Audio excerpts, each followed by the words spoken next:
Good evening. Welcome to Fantastic Dimensions. This is the second of our Halloween 2020 Mothership double features. Tonight I am running The Haunting of Ypsilon 14. I've got 3 players here with me tonight, so we will introduce your characters one at a time here. You are on a routine cargo job currently out to Ypsilon 14. It's a mining facility that's owned by the same company that you work for and that your ship is owned by. So yeah, that's the premise of the opening anyway. You're going to Ypsilon 14 to pick up some ore from this mining facility at this asteroid base, and then you're meant to, of course, bring it back to wherever it's going. So first of all, let's introduce our acting captain, as it were, Dr. Roman Kozar. Why don't you go ahead and tell us about Roman Kozar, John? Dr. Roman Kozar has a doctorate in applied sciences. So basically, that means that he's got a little bit of everything to apply to science. So he's got biology and geology and chemistry and computers and all that shit. A little bit of everything, as well as being a pilot and some first aid thrown in there. So he's pretty much an everyman on the science side, but he's also 6'2" and 220. So probably played sports to get through college, university, and such. Okay. And there you go. Excellent. And your chief of security, because it's only a 6-man crew, but Sergeant Nick Streeter. Why don't you go ahead and tell us about Nick Streeter? Merrick? Oh, Nick Streeter is not a complicated man. He works security for the company. He likes to fight. And he likes computers. Not much else that he really cares about. Excellent. Very good. And your, of course, every ship has at least one android on board for purposes of hyperspace travel, etc. So, Karen, why don't you tell us about L? So Elle is one of the models that uncannily look like a human, well, not quite, right? She's about 5'8", slender build, but she's also tough, being an android. She's around mainly to do a lot of the mechanical repair on the ship, keep it tip-top. And she's also very handy in finding that good piece of equipment from junk pile when they find such things. Absolutely. Excellent. Very good. So once you have landed in the dry dock of Ypsilon 14, the other 3 crew members, your teamsters aboard, will begin their duty of inspecting and then loading the cargo. It's going to take several hours to do. So you arrive at docking bay 2. Ah, yes, here we go. The cargo you're actually picking up, you're then taking it to a trading satellite to trade, to sell. You are greeted by let me find her here. You're greeted by the team leader here at the mining base, Sonia. She comes up and greets you, I guess first, Captain or Dr. Kozar, I guess. Do you prefer doctor or captain? Doctor, of course. Doctor. Dr. Kozar, welcome to Ypsilon 14. Thank you. If I'm sure you all would be interested in a bit of refreshment while your crew begins the loading. Of course. If you'd like to walk with me, I will take you over to the mess hall.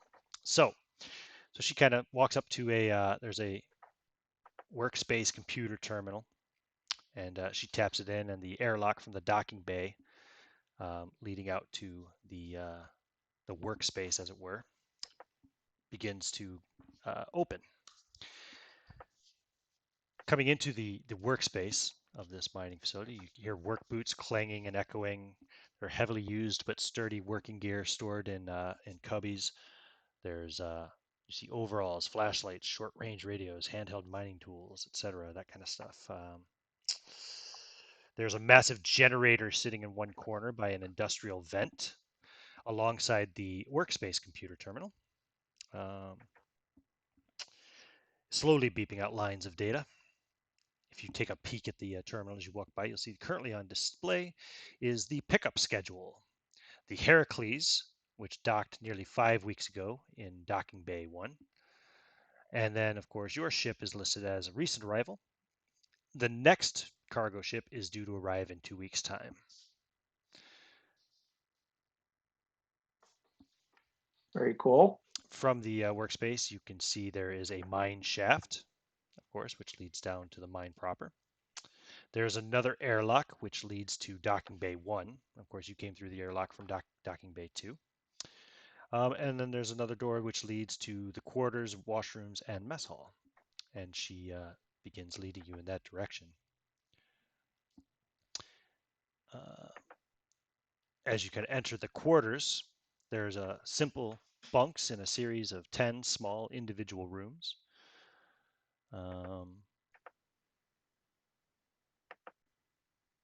They have names on the the doors to each room. So you can see Sonia's room. There's one for Ashraf. There's one for Dana, Jerome, Kentaro, Morgan, Rie, Rosa, Mike. And then there's another one that has no name on it, and the door is actually open on this one. And you can, as you look kind of in there, you can see there's a bed there, which looks like it's used more like a couch, with a game console and a small portable cassette player recorder. Interesting.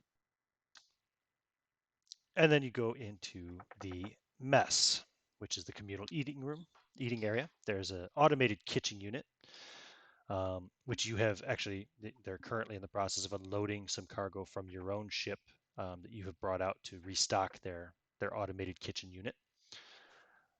There's a cardboard box bed here that has the name Prince written on it in black marker, along with a dish of cat food and a bowl of water. And this is all in the mess hall? This is in the mess hall, yes. And there's a hydroponic garden connected as well to the mess, that where they grow their own fresh, salad and stuff, Nice. Has a rota pinned to the wall next to it. There's different crew member tasked with the garden's upkeep each month. The most recent name on the list is Mike. And you would notice that the plants are visibly beginning to wilt. And Sonia turns to you then, as you guys are getting some refreshments from the automated kitchen unit, whatever it is you wish. She says, I have a favor perhaps to ask you, Doctor. It may be something you may have people that are more able to handle such a thing. We have a member of our team missing. Really? Yes, he's Would it Do be tell. Mike? yes, Mike disappeared last night, and nobody knows why, and nobody knows where he is. Interesting. And what is Mike's position? He's a mining engineer. Huh. And this is something that he's never done before? No, it's not like him. We're When a was the small last time- we're a small team here, and Who was the last person to see this Mike? I think it was myself actually. I saw him here in the mess yesterday afternoon. Did he say anything? Did you see him act, he was acting odd? Well, now that you mention it, I mean, he did seem kind of nervous, uneasy about something. May I see his quarters? But I mean, we're out here. We've been out here for months, so sometimes sometimes it has a psychological effect on us, you know.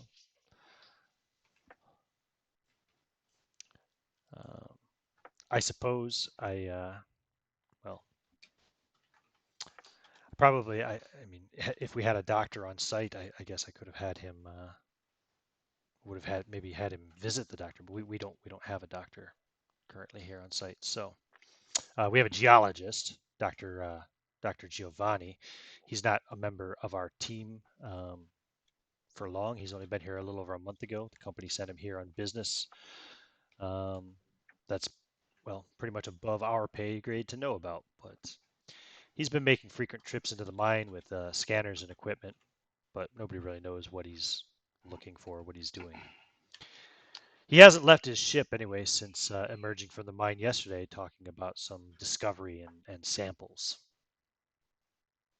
Was your individual Mike that was he with them yesterday? I did not see them together, no, but you know, Mike, I think I might know what was bothering Mike. He'd been acting a little strange ever since a couple of months ago. We found a strange substance in the mine, some kind of yellow goo. I can only assume that is probably what Dr. Giovanni is looking into. But A yellow goo, you say? Did you have it tested? well, Dr. Giovanni is, like I said, he's the only scientist we have here. So Sounds like we might need to meet with this Dr. Giovanni, get some answers. I'd like to see the missing man's quarters, if I may.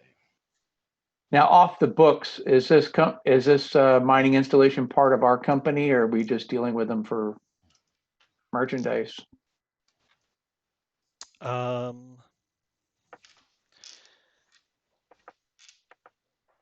we have any authority? That's what I'm saying. Ask the question again. Do we have any authority here? Is this mining installation part of our company? Yes. It is owned by the same company. Okay. Oh, is there a security officer on board the station? Let me see here. No, we don't have a security officer. I'm the team leader.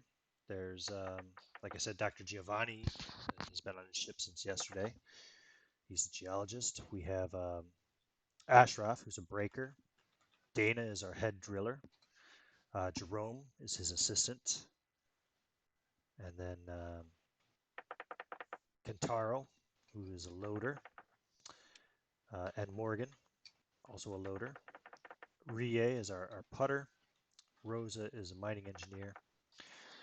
And then there's Prince. He's the base's cat. See. Morgan brought him aboard. I know it's against regulations, but you know, it's a minor infraction. I'll leave that off my report. Have there been any altercations that you could that have been reported to you among any of the staff? No, there are no altercations. I think I figured out why this guy everybody works pretty well together. So I think I figured out why this guy has a patch that says "I'm not a robot," because he's colder than the android. Makes sense.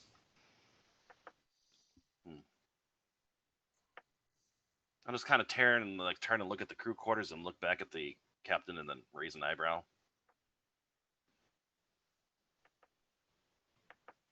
Yeah, let's take a look and see what we can see.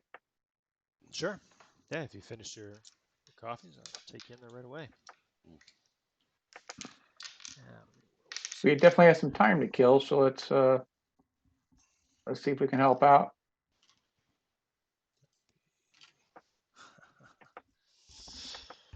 How long do they estimate it'll take to load the cargo? That's a good question. Hours, like you had stuff to unload, and then you have to reload, etc. I said hours, so I'm gonna say it will take 4 hours. Okay, so we're probably gonna spend the night here if we're gonna be the quick turnaround, but that's not my decision. Right. So she takes you back into the quarters. Okay. And there's like I said, the simple bunks in 10 small individual rooms. There was the one kind of unoccupied bunk, which has been turned into like the video game room, basically. Right next to that is Mike's old bunk. Which goes up there. Sonia takes you up there, and let me see here. Sonia has a key card, right? Yeah. Yeah, she's a base leader. So she pulls out a key card and she swipes it on Mike's door, and the door opens. And I'll step forward and kind of put my hand out to like hold everyone back. Like The step in and bunk like peek in. has been cleaned out. Is this normal procedure when somebody's missing? This is the first time anybody's been in here since he went missing. I'll step And- in and start sniffing around. Does anybody besides yourself and Mike have access to this room? No, and I'm trying to make it a habit not to enter any of the workers' rooms. And no one But- else has access? Not to trust. No. I mean, granted, anybody can just Oh, Yeah. can't hear you. anybody can come up and knock, but no, I mean nobody else has a key.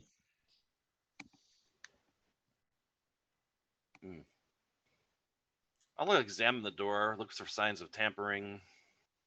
Yeah, you don't see any. The door's not damaged in any way. You just kind of do a thorough search of the bunk, the room. Yeah, sure. You find a ceiling tile that actually all the ceiling tiles here are pretty easily removed, but you find one that looks like it's a little bit askew, if you will.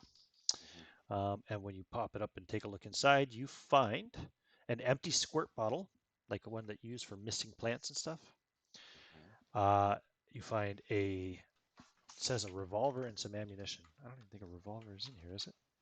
Oh, it is. Yeah, you find a revolver, and it holds 8 shots. Yeah, so there's a fully loaded revolver and a box of shells or a box of bullets as well. I will carefully hold the revolver, and this, break it down, take a look, see Sure. if it's loaded, sniff it to see if it's been fired. It is loaded. Give me an intellect roll. Do you have any firearm skill? I'm a Marine. Yeah. Do you have you do have the firearm skill? Well, I have military training. I don't have enough Okay. points to get up to like firearms. Okay. That's fine. Then go ahead with the roll the military training, so you get the extra 10%. Nope, I rolled 70. No. No. Anyway, it doesn't smell like it's been fired. All right, well, I'm gonna At least not anytime recently, and it's fully loaded. I'll unload it Mhm. and take the shells and the bullets, and I guess I probably have like a pouch I can stuff them in. Okay. I said we'll check that later. And then what else is in there? There's the water bottle, the gun, and what? Just ammunition, gun, ammunition, and ammunition. the squirt bottle. Yep. Well, wherever he went, he didn't take his weapon with him, so he couldn't have been too paranoid. Right. And Sonia says, if I'm going to go back to the workspace and oversee a few things, make sure everything's going okay with the mining. If you need to reach me on the short range comms, do you all have short range comms? Probably do. Anybody has would be in your equipment. Yes. Are you You can contact me on the short range comms if you need me. Are you trying to keep his disappearance a secret from your crew for now? No, everybody knows he's missing. Oh shit! Sorry. Everybody knows he's missing. Okay. Like I said, it's a small team. There's only 9 of us, plus of course the doctor. If you could give your team a message to let them know that we will be investigating at your request. Of course, I'll make sure to let everyone know. And she goes right over to one of those computer terminals. There's a computer terminal here in the main kind of crew quarters area, in the common area of the crew quarters. And she goes up there and hits a button, and she makes it out. She says, attention all staff. What's the name of your ship? Anybody got a name? The Chimera. The Chimera. Cool.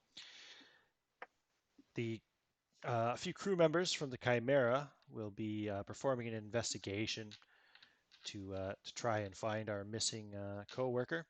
I expect that you all, and I'm sure the company as well, will expect you all to give them your full cooperation. If they have any questions or ask anything of you, they do so with my own authority. And then she turns off the intercom thing. Says, "Good enough." Perfect. Thank you. Excellent. Very well. And then she leaves the quarters and heads up. And I'll immediately step up to that terminal and start looking through it. Sure. See if I can find any like hidden doors or, you know what I mean, like back doors or off the grid files, shit like that. Sure. So this is the quarters terminal. So give me an intellect and computers roll. All right. I have hacking too. Okay. Yeah, go ahead and give me an intellect and hacking roll. You're trying to find hidden stuff. Why not? Yep. 41 that I have. I rolled a 33. Okay. I'm just going to see if there's anything else of any interest right here. Nope. Nothing hidden. You do get like a little simple map. I don't have an actual map. There's no map in this scenario, Right. but you know. I was just about to say, if there's nothing in there, I'll download the map and distribute it to the rest of us and shut it down, or you can log out. definitely see the other computer terminals though. There's a docking bay. 2 has a terminal. Both docking bays have a terminal. Then there is the workspace terminal in the workspace area. There is a terminal in the mine entrance, terminal in the washrooms, a terminal in the mess hall, and then that's the mine entrance. Is there any more computer terminals after that? No, I don't think so. That's it. Yeah. Okay. We're on an asteroid.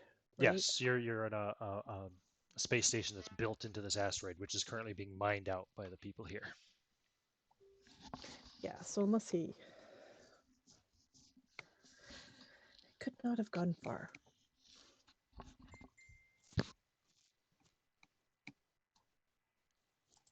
Oh, and also, you made a successful hacking roll, Merrick. So you have access. You could actually unlock any of these quarters if you wanted to look in any of the others. All right, I'll turn to the captain and say exactly that. Would you like to take a look at the other quarters before we head out? I suspect they, being such a small team and having so few people, any of the common areas like quarters and so forth would have been easily the first things that people would have noticed. I have my own room and no one goes into my room, and I'll tell you if somebody's there. But yeah, sure. Yeah, to be thorough, we could do a quick run through each room and check them off. All right, so I'll turn back to the terminal and go like tap tap, and then you hear clunk clunk clunk clunk clunk clunk clunk as all the doors unlocked, and you say, Nice. Just when you close it again, it'll automatically lock. If we just look from the door, no one should notice our presence. Very I'm gonna do good. one quick thing first. I'll go back into Mike's room and climb back up and stick my head up into the hole and shine my flashlight to see Look if I around. can see anything. Yeah. Yeah, I mean, there's massive crawl space up here above pretty much all the quarters. It's So the full security is of once you're in a wiring, room. full of wiring and pipes, and there's access to the vents. Also, from the terminal, you probably would be able to see the vents connect the quarters, the mess hall, the washrooms, and the workspace. Are the vents large or are they? They're large enough to crawl through, yeah. Okay. All right, so they're Hollywood vents. Exactly, like alien Excellent. vents, right? Got it. All right. Well, I'll pop back down and say there's a lot of, just relay that. A lot of What do they call those? space, a lot of Air windows ducts too. or whatever, yeah. Right. A lot of space to crawl around this place up there. Let's see. Is there anything else you might see up there? I just want to double check if you're looking around. I did buy some extra stuff like a flashlight, mag boots. Yeah, actually, you do see. It looks like somebody else has been using this crawl space as well. In fact, a couple people. You see a couple of other people's stuff. They have piles of stuff up here. All right. Well, It looks like they, if you're judging by the, the layout of the quarters below you, it looks like there is a cache of stuff over Morgan's bunk, and there's a cache of stuff over Rie's bunk. Morgan and Rie. All right. Excellent. All right, and okay, never mind. You just told me exactly what I needed. I was gonna say I pull my SMG up there and turn on the rangefinder, see how far things were, but you already told me, so never mind. All right. Yeah, hop down. Let's go. And sorry, you said his room was cleaned out, like all the clothes and everything are gone, or it's just personal effects. First item, yeah. Yep. All I of his just said stuff is everything. it's been cleaned out. Looks like he checked out. But where did he go? Here yesterday. No one's seen him since. Mm-hmm. Was any ships leaving yesterday? No. So he couldn't have got on a ship. The last ship to Well, arrive before you arrived was Dr. Giovanni, who arrived. Let me double 5 check here. weeks ago. Yeah, 5 weeks ago. Okay. That ship has gone. It's not still here. No, it's still there. It's at Docking Oh, it's still Bay here. 1. So he could be on that ship. He could be. My other theory, if he is trying to escape, is he could be in one of the boxes of cargo we're now loading onto our ship. We may want to call back and have the Teamsters run a bioscanner across them. Good call. Very smart. Good thinking, Sergeant. Indeed. In fact, I'm going to go. Radio one of your Teamsters there on the short I range am comms? not. I am not going to radio it because I don't want it to go over the comm. So I'm going to go make a personal appearance. Okay. Good thinking, Captain. And get it done. And So I will meet up with y'all later. You're heading to Docking Bay 2. All right. So I guess shall we proceed? And I'll go and pop open the first door and shine my light around in there. Okay, which one? Sonia's bunk? Very next, just going to work my way down the row. Oh, work your way down the row. Okay, the next one is Rose's bunk. And Rose's bunk has a bunch of pinup posters and a musky smell. Close it. Must have military training. Keep walking. Rie's bunk. You find, if you look around, you can see there are some narcotics in here. I'll make note of those. And you know there was a cache of something above her ceiling tiles as well. Her or his? Who's Rie? Is Rie him or her? Rie? I don't know. I'm going to say it's her. I'm not really sure. Do we want to check that? I don't know. I'm sure it's probably drugs, more drugs. Well, we know where it's at. When I report to the the manager of the what's the leader's name? Sonia. Here, Sonia. When I report, I only to Sonia, have first names. It looks like I didn't give me any of the last names, but cool. Yeah, I'll just tell her and let her know where the other drugs are. Okay, once you get there, yeah, no problem. The next bunk then. The next bunk would be Morgan's bunk.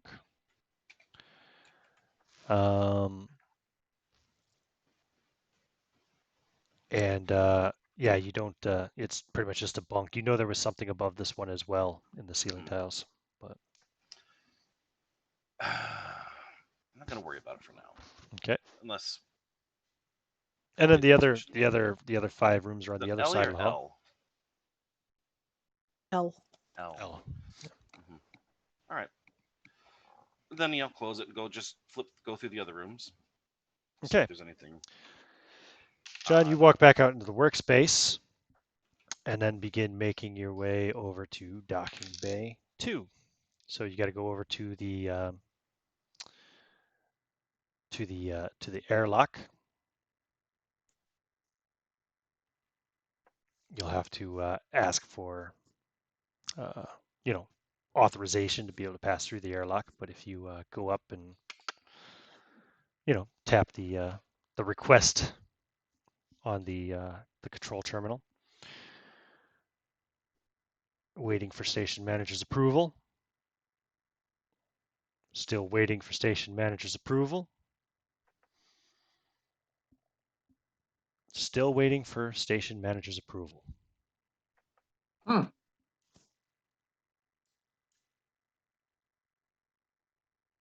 Getting no response.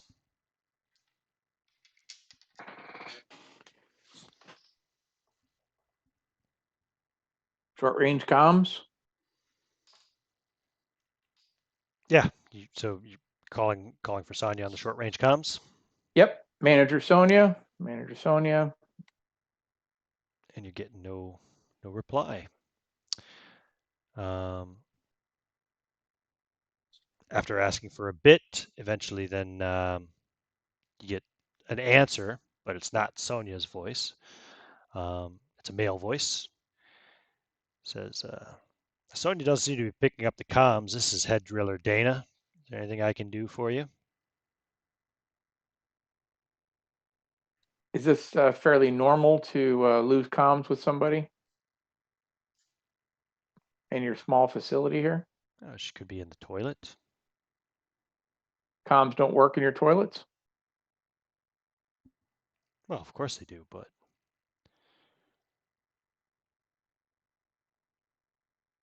You have a person missing, so you understand my my trepidation here. you think so? You think the station manager's gone missing too? Are you currently drilling right now? Not currently. No. I like I can come up there if you want. No, what I want you to do is, do you have a soft alarm, like a general quarters to gather in one place? Well, we have multiple different protocols. I could send everybody to the crew quarters if you wish. If you think there's To a common area, whatever common area you have. the most common area is the mess. Have everyone report to the mess hall. All right, so he gets on the Hey, comms. He gets on the intercom that it goes across the entire station. It says, "This is head driller Dana. On behalf of station manager Sonia, everyone please report to the mess hall."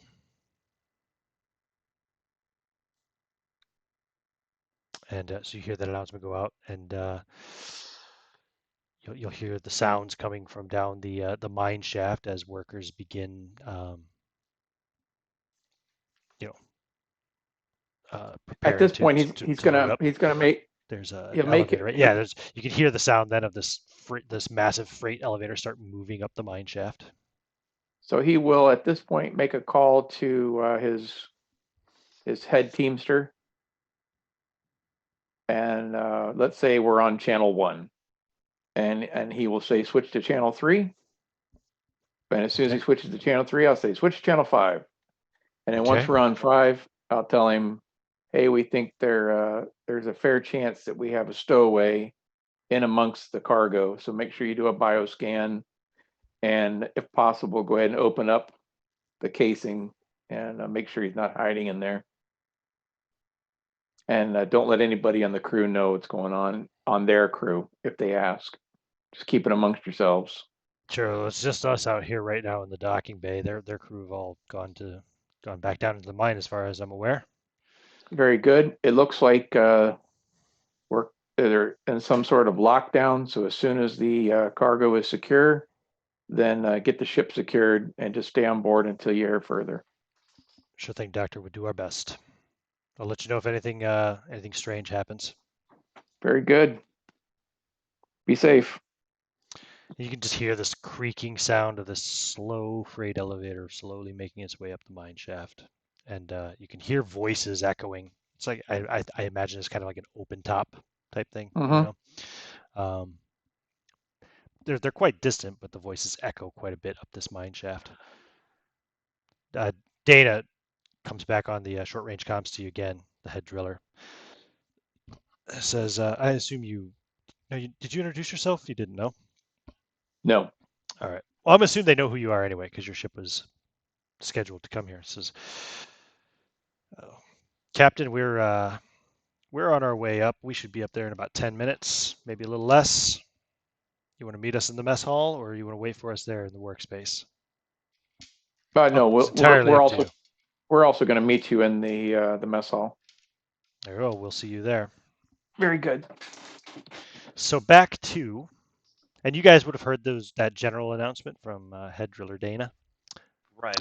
So L and Sergeant Streeter, you both would have heard that over the intercoms. Yeah. If once I hear that, I'm gonna just go and just quickly open and close the other doors that we haven't gotten to yet. Sure.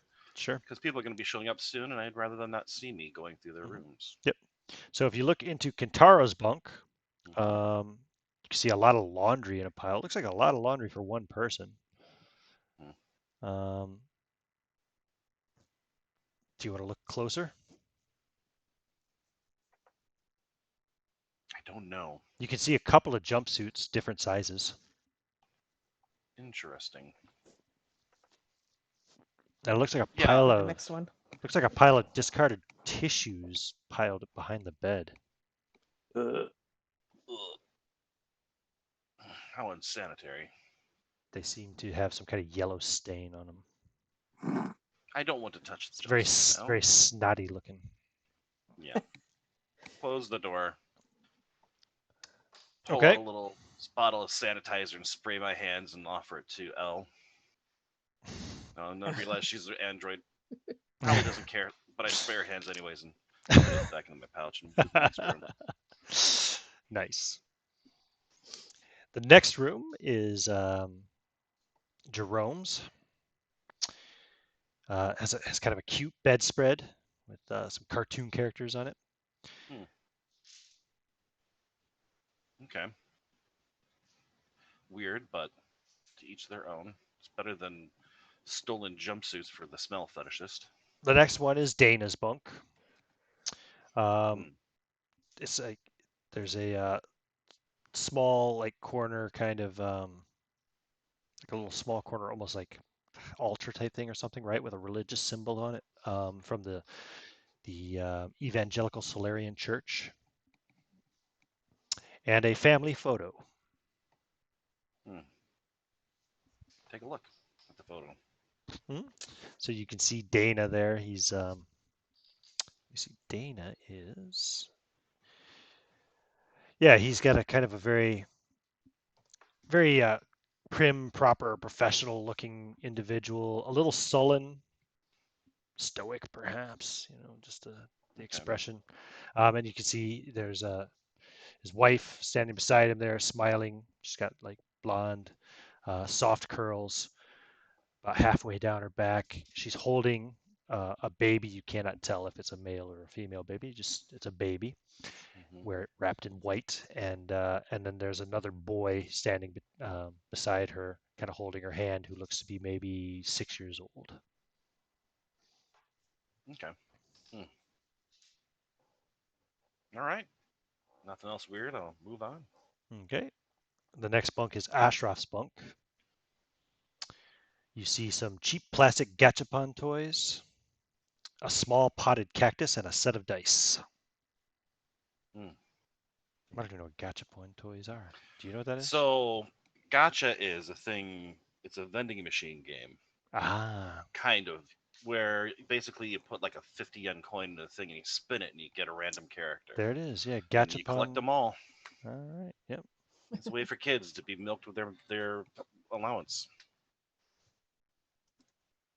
Gashapon is an onomatopoeic from the two sounds gasha for the hand cranking action of a toy vending machine and pon for the toy capsule landing in the collection tray. There you go. Cool.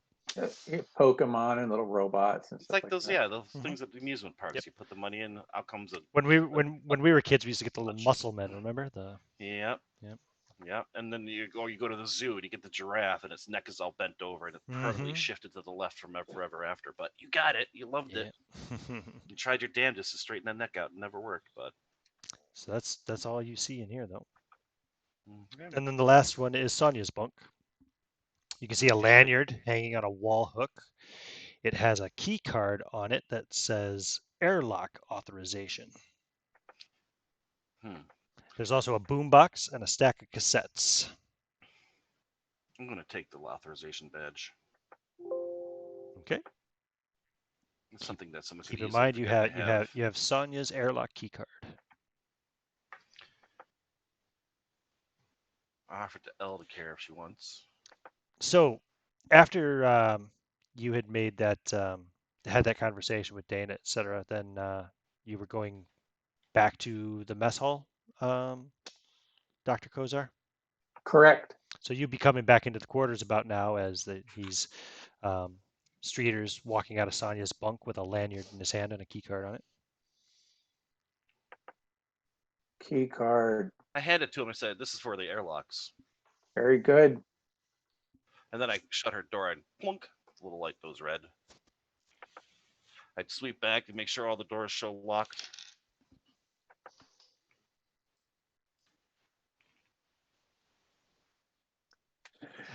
All right. Damn, John. Yeah. What's We're up? going to do a head count. Okay. Oh yeah, they haven't arrived yet, but they'll be arriving in a few minutes. So, so you just go to the mess hall, wait for them to come up. So you will see I will Ashraf. stand in the corner at the ready. Ashraf, the breaker. He's short, accommodating, naive, interesting. Dana, the head driller, professional, sullen. Jerome, the assistant driller, who's tall. Kentaro, a loader. He's quite muscular. Looks like he probably hasn't bathed in a few days. Kind of smells like it too. The other loader, Morgan, who looks a little bit nervous, but he's doing his best to smile and be friendly. Rie, who's small, impish, sarcastic. The putter. I don't even know what a putter is. I should look that up for mining. And then Rosa, the mining engineer.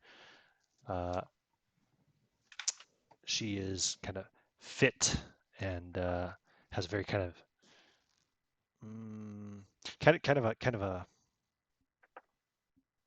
domineering attitude towards the other crew members. She's got a real kind of she's a real alpha type, right? So they're all in the mess hall. There's no sign of Sonya. And Dana looks to you immediately, Dr. Kozar, and says, where's Sonya? Did you not find her in the washrooms? That was the whole point of us gathering here. Is it appears you have lost another person. So there was one other person in the facility here, and that was the scientist, correct? The geologist? Yes, he's on his ship. He very rarely interacts with any of us. He's well above us on the company payroll. Very good. And what's the direction to get there? Docking Bay 1, just through the airlock from the workspace. Same place. It's a different airlock, but the same location where you came from, your own docking bay. All right. On the authorization of the company, I'm going to need all of you to stay here in this room and account for each other. And we're going to go look for Sonya, and in the process, find the scientist. Perhaps she's over there speaking with him. He kind of like there's a little bit of mumbling amongst the crew. Like you might even hear somebody. You might probably hear Rosa say, "Who the hell is this guy? Who does he think he is?" And Dana just kind of quells that real quick and says, "Look, Sonya told us to give them our utmost cooperation while they perform this investigation. I think that's what we should do." You're still getting paid. Yeah, So exactly. And we want to keep getting paid, don't we, Rosa? And she just kind of harumphs and crosses her arms and leans against a wall. indeed. So please keep everybody here so we don't have to track down any more people. And I guess the three of us are going to go, unless there's something else that needs to be said. I guess the three of us will head to the scientist ship. Okay. Before we go, I wanted to look at, was it Katara or the one that had the Kentaro? Does he look like he's sick, like visibly sick? Kentaro.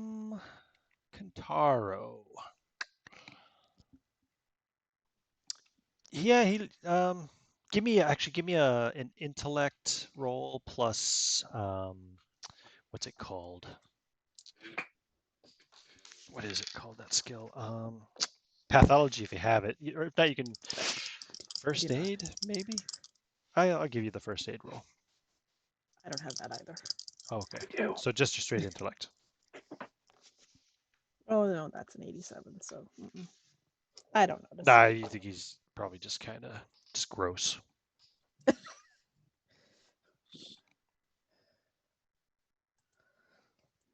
That was the laundry guy. Yeah, the one with Ugh. the horrible bedroom. Gross. Wanted to make sure it was him and not that he was hiding something. People do that. I was on isolated duty in Alaska, and we had inspected this one guy's room, and he had piles and piles of clothes and linen and nothing on his bed except a gray stain. He'd been sleeping right on the mattress. So disgusting.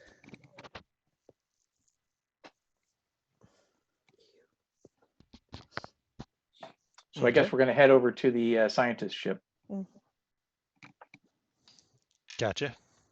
And are we loaded for bear in any way? We just have our normal complement of stuff we would carry with us. Yeah, you just have your normal complement of stuff. You're here on a routine cargo loading mission originally, you know. Very good. So as you start to walk back into the quarters, Dana will say, "Oh, one more thing. I don't know if Sonia made mention of it, but well, last night, just before he disappeared, Mike had put in a report saying that he broke one of the showers."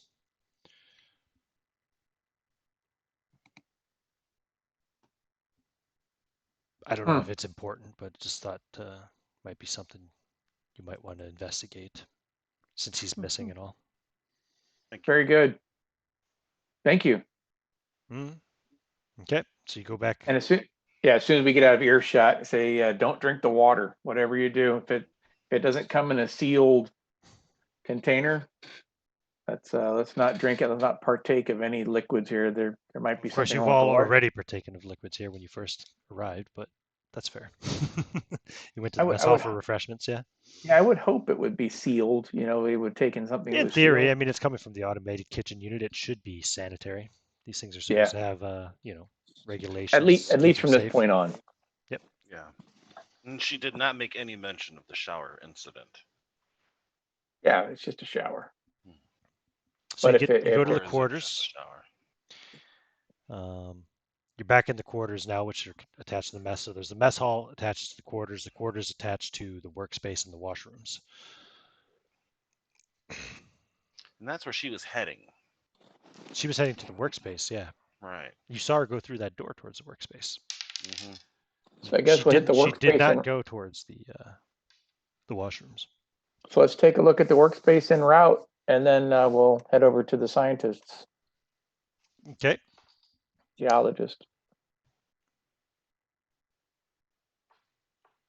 All right. So you go back into the workspace. Now you no longer hear all the working sound, and you can see the freight elevator is on this level at the top of the mine shaft.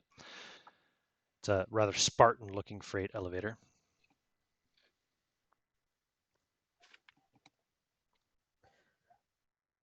So part of my equipment, I have a bioscanner. Mm-hmm. Yep. I think it has a range of 100 meters. Yeah. So I'm thinking might want to start using that. Okay. So we know everybody else is in the mess hall. Absolutely. Let me check something here.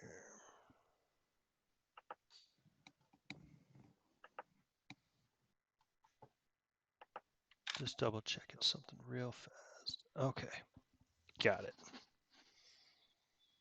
Okay, so you start running your bioscanner here from the workspace. Mm-hmm. You're not picking up any biosigns here in this area.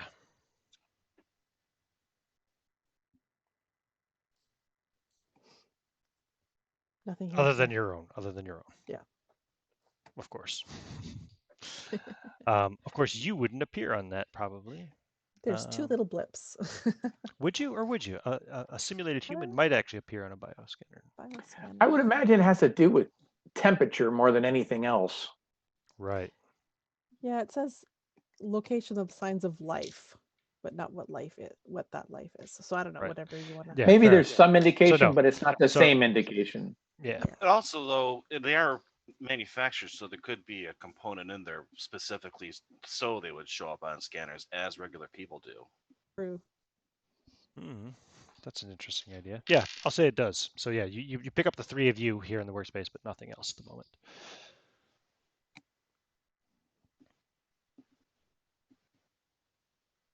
So from here, of course, there's an airlock to docking bay 2, where your ship is. There's an airlock to docking bay 1, where the Heracles is. And then there's the freight elevator down to the mine shaft, and of course the door back to the crew quarters. Excuse me. I'm very curious about this washroom now. I want to take a quick look in there. Sure. Okay. Absolutely. Before we open it, I would have the bioscanner just Mhm. just scanning ahead of us before we open the door. No problem. So you go Good, back yeah. into the quarters, and then you walk over to the washrooms. You see in the washrooms, there are showers and toilets in a series of cubicles. One of the showers is out of order.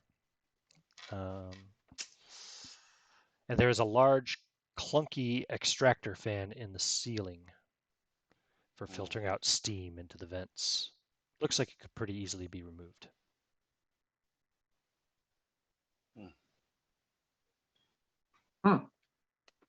Looks like it could be easily removed or has been removed. It looks like it could easily be removed. Check out the stall, the shower stall. Okay. The one that's broken. Yeah. Gotcha.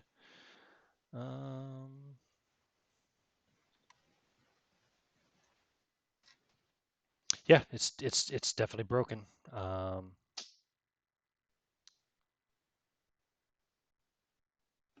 Like you turn the thing, and water starts like kind of spraying out in multiple locations where it's not supposed to spray out of the shower head. Right. Is the shower head clogged with something? No.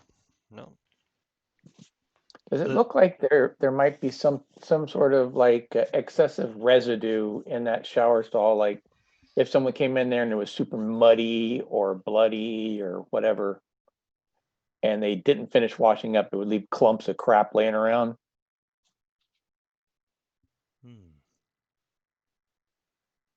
Say you came in there, let's say I came in out and I was super muddy, and then maybe 5-6 seconds into it, I broke the shower head.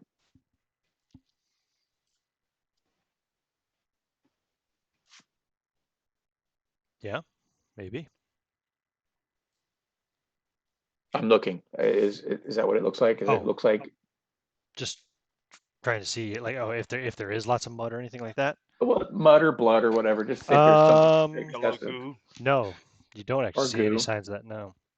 I believe there was some thought of yellow goo. Yep, you don't see any yellow goo. You don't see blood, and you don't see any signs of excessive gunk or anything either. The conspicuous vent. I'm gonna go over there and take out the old multi-tool and see if it pops out with just a simple. Oh yeah, it does easily. Falls right out. In fact, I'm not even sure if you need the tool to do it. You could do it by hand. Yeah, he wouldn't touch it. He'd use his tool. He's a scientist. Mm-hmm. Scientists always use their tools to do with their busy work. Yeah, it opens up very, very easily. And where is this thing? I'm just looking for something here. Yeah. Okay. Got it. Well, this is rather ominous. I think I would rather have a schematic of the station. Do you want to look up in there? Oh yeah, but not much further than that. I'm not planning on going in, but before and if we decide to look into air shafts and such like that, I'd like a full schematic of where everything is. Mm-hmm. A schematic of the whole station?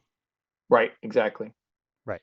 Where does this air vent go, that air vent, that sort of thing? This vent, or these vents up here anyway, connect the washrooms, quarters, mess, and workspace. Very good. And what was the first name for our Marine? Or last name, whatever he goes Streeter, by. Sergeant Streeter. Streeter, Sergeant. Oh, Sergeant worked. Sergeant, you want to take a quick look, see if we have any evidence of someone traipsing through the air vents? Sure thing. Climb up. Okay. climbing up into the vents. Here's what I was looking for.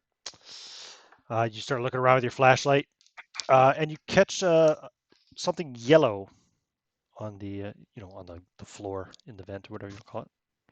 Something yellow in the ground in there. Okay, well that's no good. And you also see an emergency control panel. That is it's basically another computer terminal. Interesting. If you look closer at what the yellow item is, it's not goo. It's a cassette tape. I will grab that. Okay, sure. And you can see the emergency control panel here seems to have the same functions as the workspace computer terminal in the main work area. Can I look It into has, it?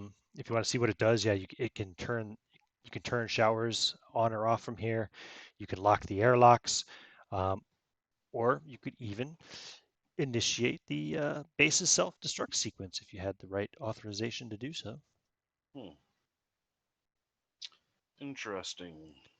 Yeah, I think that's important information to relay to everybody. Give me an intellect roll.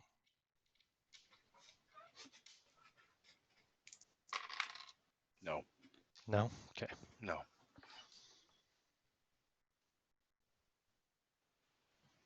Well, I'll just let them know that there's a cassette here, and I kind of like wave it down at them.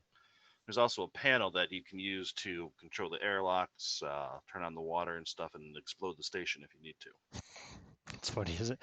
What can it do? You can turn off the showers, you can open airlocks, or blow the place up. Does it look like it's installed in there? Is like an emergency location, or is like a Yeah, laptop? it is exactly that. It's an emergency control panel. Interesting.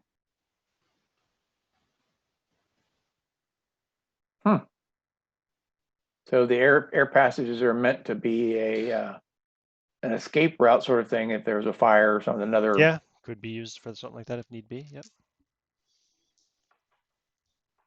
And Okay. Well, obviously we have. you've seen obviously the crew have been using it for stashing things in and things of that sort anyway. So, well, you haven't seen. Sorry, Sergeant Streeter has. Sure, it's assumed. Mm-hmm. Well, we haven't made it very far. Let's go back to the common area, the mess hall, and see if we can get which one of them we need to speak to about getting a detailed schematic of the facility. So you guys come down and go back into the quarters, and something catches your eye. There's a small pool of blood on the floor, almost right in the middle of the quarters. All right. And the one of the ceiling panels is disturbed. Sergeant? Flip on the heads-up display, get the weapon, raise my rifle, disarm the safety, and start moving in. It's fresh blood. There's Captain's going to draw his foam pistol. I will point the rifle towards the ceiling panel and then poke it.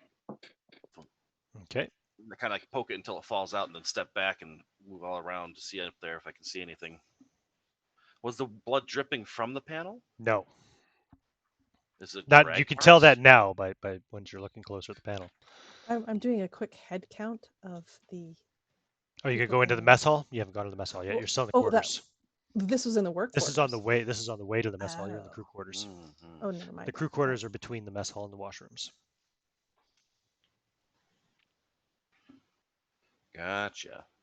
So at this moment, if it looks to be free and clear, he's going to do the science thing. He's going to take a quick sample with one of his little sampling devices of the blood. Mm-hmm. Yep, and then put it away. Okay. I mean, if you take a bioscanner and just check, it's human blood. Of course it is, but I just want to make sure we should be able to compare it to the records. It's not the cat. It's right now. We'll see whose blood it is, though. You said it's a pool of blood. Are there drag marks or footsteps or anything like that? No, it just looks like like somebody was wounded. They were bleeding pretty heavily, you would say, for the amount of blood there is. But there is no drag marks. There's no signs of blood trailing off anywhere. It's like Maybe somebody suffered a bad injury here, lost a lot of blood real quick, and then disappeared. I will. This was not here when we first came through. It wasn't there when you came through it a few minutes ago on your way to the washroom either. All right. I will start moving down the hall towards the cafeteria with my weapon ready. Okay. Gonna shout out.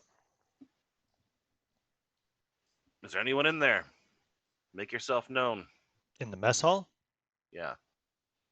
Yeah, we're in here. Is that you, Is Dana? everyone with you? that you, Dana. Ugh. Dana is missing. The door opens, I presume, and you Mhm. see Seven. Ashroff and Jerome, Kentaro, Morgan, Rie, Rosa, and you see Prince the cat. No sign of Dana. So now there's 3 missing. Where's Dana? Is he with you? No. He said he When was the just last time going you saw him? a few minutes ago. He said he was going to the toilet. He just came from there. We never saw him. What is going on? From this point on, if you have to do any business at all, you will be in pairs. Thought it was very clear that we needed you to stay here. Oh, you gotta go. You gotta go. Be in a damn cup. We have a very serious situation now. I'm going to enact security protocol, whatever. You're all to stay in this room, unless, as the captain says, you leave in pairs. You should report your movements anytime you leave this room. If you do, I suggest that you don't. If you value your safety. Who's the senior employee at this point in the room? Oh, well, let's see here. I believe that. Sonia's gone. Dana's. Rosa is a mining engineer. What else do we have here? We've got assistant driller or loaders. No. Putters. No. Yeah, it's going to have to be Rosa. I guess I'm in charge then. I'm sure everyone looks thrilled at that. Very good. Well, we're very close to establishing quarantine, so I highly recommend you take it serious when I tell you no one leaves this room unless it's an emergency, and if it's an emergency, you do it in pairs. Well, I mean, with all this stuff going on, don't you think we should arm up or something? Are you qualified? Well, are you? I am. I wasn't talking to you. Cold face. She says, I wasn't talking to you, Grunt. I'm talking to your captain. But I'm the one talking to you now. So get back in the room and lock the door. Well, you guys are in the room. They're in the mess hall. Yeah, we're gonna leave. I don't even recognize her as being someone to respond to. All right. Uneducated plebe. Well, after we go out, I'm going to go over to the terminal and lock the door and then change the code. Okay. The cafeteria. You that's going to be a hacking roll. Well, I hacked this once before, remember? And he has his electronics tools, right? Is that the one you went with? Yeah, you managed to unlock everybody's doors. Gotcha, yeah, gotcha. But in this case, you're trying to lock this door and change the cipher on it, right? So. Do the tools help with that? 10%, right? Yeah, why not? Bonus. Why not? Okay. Yep. 53. I rolled a 94, so I can't. Oops. Nope. Damn it. Well, we can't change the code, but at least I can lock the door. Yeah, you get an indication on there that incorrect incorrect security codes entered. Damn it. And you get a warning basically that one more attempt before red alert or whatever kind of thing goes off. Right. Yeah. All right. I'll leave it then. All right. Damn it. Give me an intellect roll. Nope. Okay. All right. So where are you going from here now? You're in the workspace, or not the workspace, sorry, the quarters area. The As soon crew as we're is out of ear, on the as other soon as side of we're the out door of, in the mess. yeah, when we're out of earshot, You're out of well, earshot as soon as the door closes. So yeah. the situation is we have exceeded our mission statement. This station and these personnel are not our responsibility. I'll have to disagree with you there, Captain. They are considered assets of the company, and I am required to consider the protection and safety of assets of the company. Primarily, you follow the assets that you're assigned to, which is the ship. Indeed. And if we were under attack, or if we were something along the line, like we could distinctly say, then yes, you'd be answered in the immediate. But we need to consider our mission itself. So before we put ourselves at risk, let's get in touch with our teamsters there and see how they're doing. Make sure that they've secured all the equipment. If they found the possible stowaway, and then see if they're secured on the ship as I instructed them. So let's just hold off for a minute. And he's going to go to channel 1, channel 3, channel 5, as we did before. Mm-hmm. And we have contact? Yeah. What's the story, Doctor? They've got some serious issues of security over here. Do not let any of their personnel near our ship. Do you want us to stop loading? Nope. Keep loading. Make sure that whatever they say is in the case, double check it. We're Make going sure. through it. It's gonna take a little longer, but yeah, we'll do it. We're They bioscanning everything. So far, no signs Yep. of any stowaways. There's a chance that they may have stowaways or some sort of biohazard. So take all the time you need, and don't let anyone that's not the three of us anywhere near the ship. Take whatever measures you need to ensure they'd stay away from the ship. Will do. Your lives and bonuses are on the line. Sorry. Okay, so Do I still have access to the quarters if I want from the previous? I believe you said they locked You behind said as we. yeah. You said I it, said the I lock locked automatically them. closed them. Yeah, Right, but can I still open them again? probably. Yeah, I think I should check out what was in Morgan's, because he mentioned he seemed real nervous when he came in. You also No, have Sonia's key card, right? So Right. Well, that's for the airlocks, though.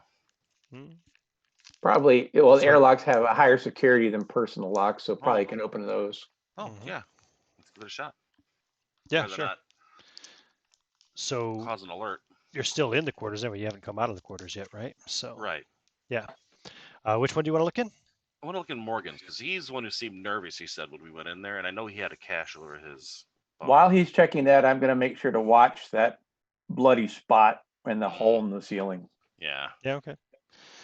So you go over to Morgan's thing. You pull out the key card, pop it up, and sure enough, the door opens. Just looks like a normal bunk to you, but you do remember there was something in the ceiling, in the kind of ceiling tiles up by the vents. Right. So I want to push the tile that the stuff was sitting on and just kind of spill it out of there. Sure. Okay. Yep. A whole bunch of snacks come falling down, stashed snacks, and a single stim pack. I'll snag that stim pack. Okay. Add it to your list of stuff. You have a stim pack. And a bunch of space Snickers, basically, or whatever the fuck they are, and packs of space chips. Mother chips. Yeah, mother chips. No, shit, that's bad. Dude. Although I could see that being a brand in the game. I love me those Zarthian mother chips, man. We were watching Alien today. Flavor of persimmon and chili pepper, so good. We were watching Alien today. My daughter got a kick out of the scene when Ripley screams at Mother, the computer, and calls her a bitch. She's like, she's talking to a computer. Like, I know.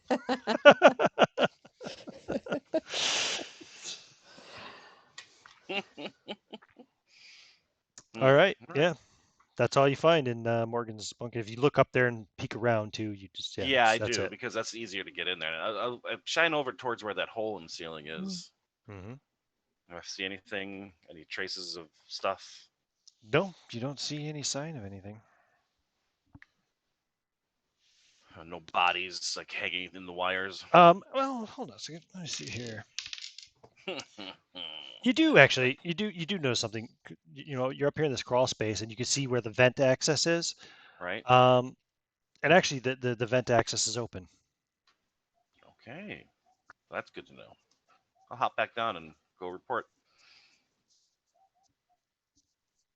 Nothing in the room. It was a snack order. Vent access is open above the tiles, though. Whoever went up there went that way. Beginning to suspect we may have a case of space madness, Mm. and these people may have reverted to some sort of paranoia, crawling into crawl spaces to get out of sight. Mm. Might have something to do with that yellow goo. Now they are killing each other. I've heard of it before. Indeed. So, well, at least the two of us need to probably secure environmental protocols.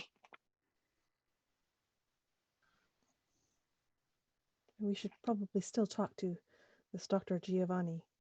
Indeed. If it has something to do with the yellow goo, well, he has it. Yeah, let's check out the doctor, and then if it looks like we're going to be here any longer, then we will Okay.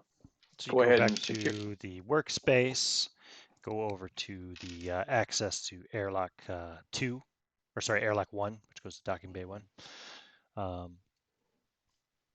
pull out your key card, you swipe the key card, and you notice that this key card, now that you've used it a couple of times, it's just basically full manager access to the station. You're pretty sure this key card would allow you to set off the auto destruct sequence as well. I'll keep that knowledge to myself for It's now. labeled as airlock control, but maybe that's, you know, just intentionally so somebody doesn't see you walking around with a master key written on your lanyard, you know. Right. Hide in plain sight. Mm-hmm. It's probably the most dangerous weapon on the ship right now. So you swipe that, and you begin going through the process of opening the airlock out to docking bay 1. And let's take a bio break. All right. Boom. Need more drink.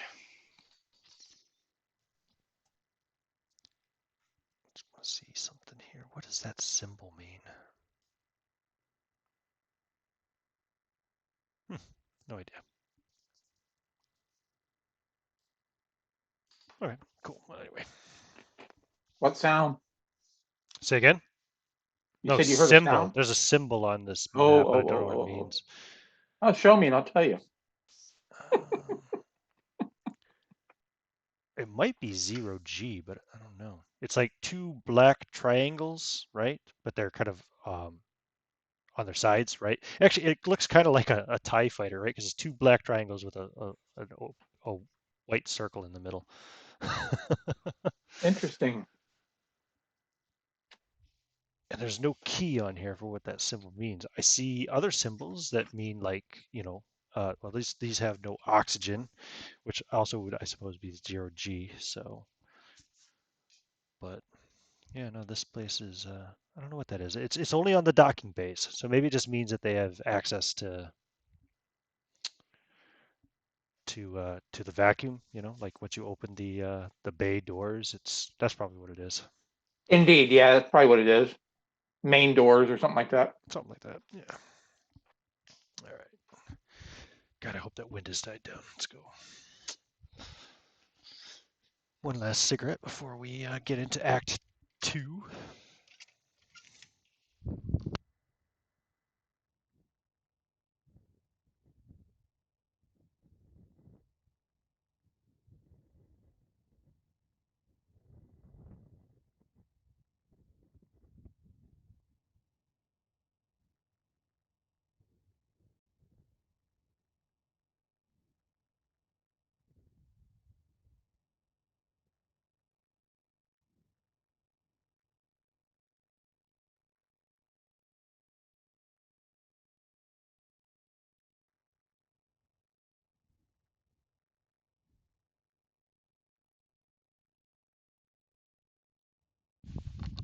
Hmm.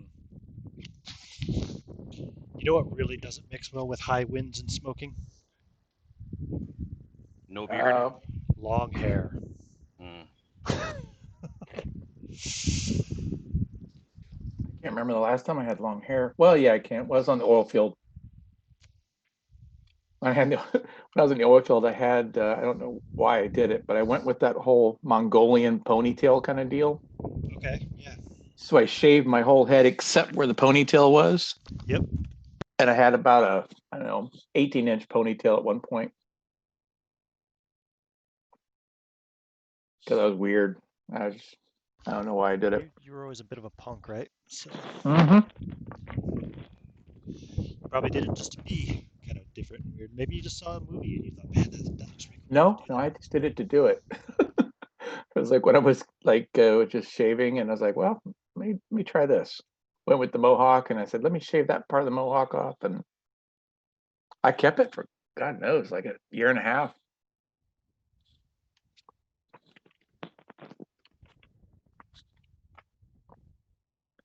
We had a real tight braid on it. It's interesting.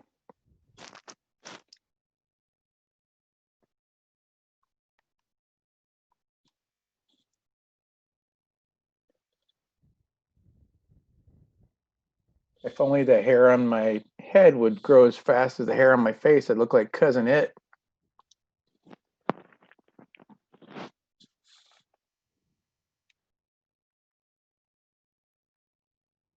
I think for me, it's the opposite. The hair on my head grows faster than the hair on my face. But What's that? for me, it's the opposite. The hair on my head grows faster than the hair on my face. Your wind over there is crazy, dude. I couldn't get any of Yeah, that. I told you. I said my hair grows faster than my facial hair. Oh, that's interesting, I think, anyway. It seems like it. Maybe I'm wrong, right? but Well, I had a freaking mustache in the sixth grade. I mean, it's different kind of hair in a way too, right? Because like facial Hmm. hair, in my case, my facial hair is a lot coarser and whatnot. Yeah. So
Ooh, yuck.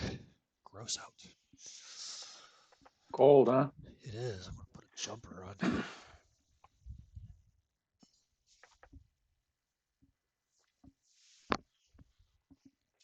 Ooh.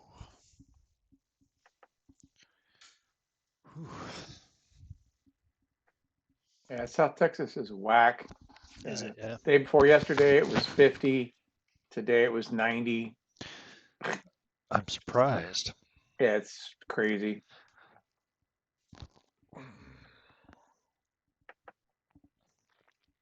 Why people get sick all the time. Just flip flops constantly. All right, everybody's back, right? Yeah, cool. So, I think are you there, Mark? Maybe not What's that? everybody. Oh yeah, I was just making sure you were there before Yep. we carry on. Ooh. Okay, Oh, sorry. so we left off the door was you had opened the door to Docking Bay 1, and I'm on the wrong PDF. There we go. Docking Bay 1. So you can see the research ship, the Heracles, is docked here. There's a numbered keypad at the entrance to the ship.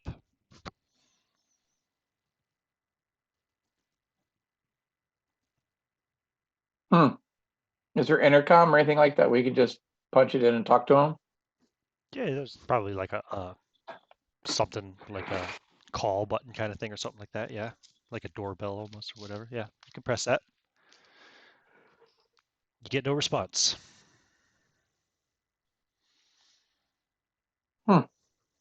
Does it have an umbilical connected to it? Like No. for It's landed here.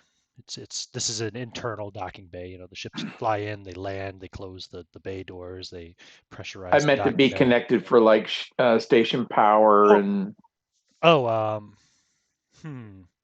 It has connections for that kind of stuff. Yeah, it's not currently hooked up.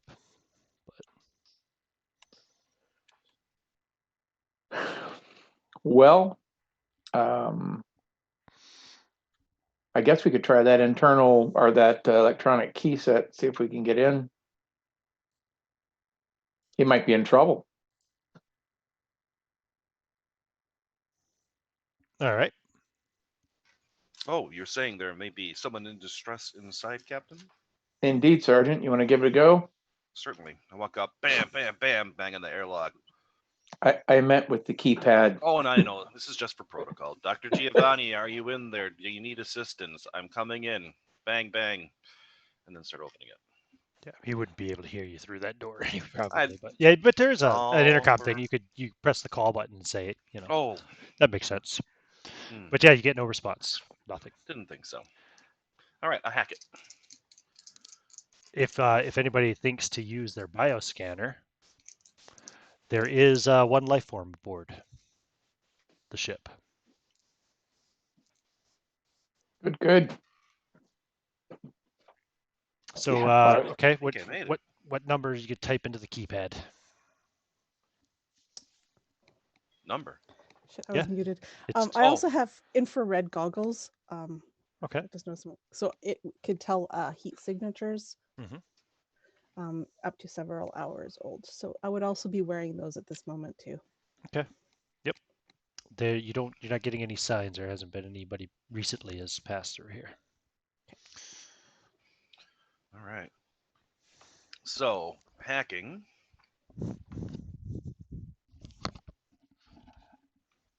Okay. Yep. So you can use your electronic tool set again. I suppose you can just take the keypad, kind of take the interface off, and start fiddling with it, trying to get it, trying to hack it. Right. So, All right. yep, What is it? 27. nice. So Bloop, bloop. Spark and hiss. the door opens. The interior of the ship is sleek, white, and clean. Has all of the usual ship amenities. However, you can see the washroom door is malfunctioning. It's kind of like opening and closing, Oh, that's so creepy. Hmm. Captain, Sonia did not come this way. Now True. now that you're on board the ship, L, you're getting faint heat signatures, so somebody has moved about on the ship in the recent hours, but We have two it bioscanners going seems on right that now. the life form, now that you're inside the ship, you can get more of a pinpoint on it, seems to be coming from, let me double check where it is here. Yeah, coming from the science lab. Hmm. Well, let's make our way to the science lab carefully. All right, I'll take point Okay, with my weapon at the ready. weapon up. Foam gun at the ready. Okay. Hood up. Do you have any weapons, L? You have a crowbar, right? I have a crowbar and what was it? A laser. Oh, a laser Whatever. cutter, right? Yeah, Oof. I don't have those ready. I've got Okay, my bioscanner ready. cool, Oh, excellent. and the hand torch too. The hand torch can be used to Oh cut yes, through I've got the bulkheads and hand stuff too. welder as well. Again, I think those ones I don't have at the ready there at my side Sure. in case I need them, but Mhm. I'm currently just got the bioscanner ready. Excellent. Yeah, that excavation equipment's awesome. Door Mhm. opens to the science lab. Um, you see Dr. Ethan Giovanni standing here, silent, smiling. You can also see there's a small cassette recorder for taking notes with a labeled white cassette next to it. There's a microscope, which you can see looks like it's been being used to examine this yellow goo. You can see this yellow goo now yourself. Um, yeah, it looks very much very snot-like almost, but like bright yellow and looks a lot like the stuff you saw in those tissues. Like that's Also, about as Giovanni continues smiling at you, his mouth slowly widens and yellow goo begins dribbling out of his mouth, leaking from his throat like albumin. Sergeant? He lunges for you, L? grinning wide and crying yellow tears. He has infrared shoot him. goggles around his neck. Well, this is going to be a Yeah. not a surprise check because you're not surprised, but we'll just call it the initiative check. So roll speed rolls, all three of you, just straight up speed. If you pass the roll, then you get to go before the doctor. If you fail the roll, you go after the doctor. Yes. Failed. Success. Success. Okay. So it was only the doctor that failed? I failed. Oh, you failed as well. Doctor. Okay, so L, you get to go before the doctor as the doctor starts to lunge towards who was on point. It was Sergeant Streeter. He's lunging towards Sergeant Streeter with a scalpel. Dr. Kozar passed. The I captain. was the only one who failed. Oh, okay. The Marine's the only one that failed. Okay. So what do you guys Yeah. want to do? My Those of you who speed's pretty passed. crappy. Foam gun. Gun do. Okay. Go ahead and roll your combat. Plus, you can add military training if you have it, or firearms if you have that. Neither. Okay. Find Oh, his... hold on. I gotta look it up. Got a 36. I'm not sure. 1 second. 48 combat. So yes, Okay. made it if that's successful. So you blast him with the foam gun. And let me double check that here. Foam gun. Where is it? It's a here? body check to Body or avoid instinct being save to avoid. yeah. To avoid being stuck in the foam. So yeah, you blast him with the foam gun, and it like covers him, and it starts to harden. So he has to make a strength check at disadvantage to try to escape.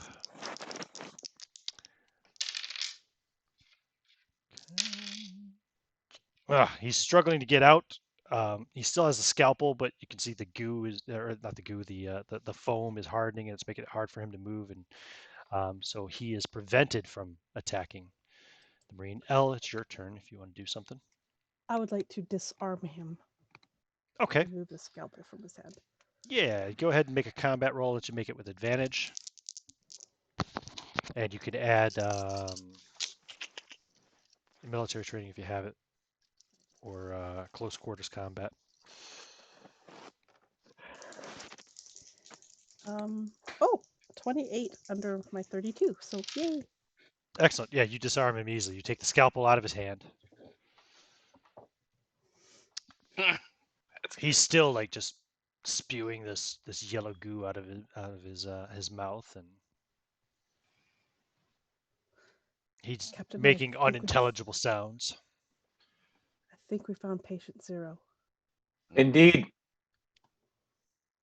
Does the Order. Marine does the Marine do anything before I step up?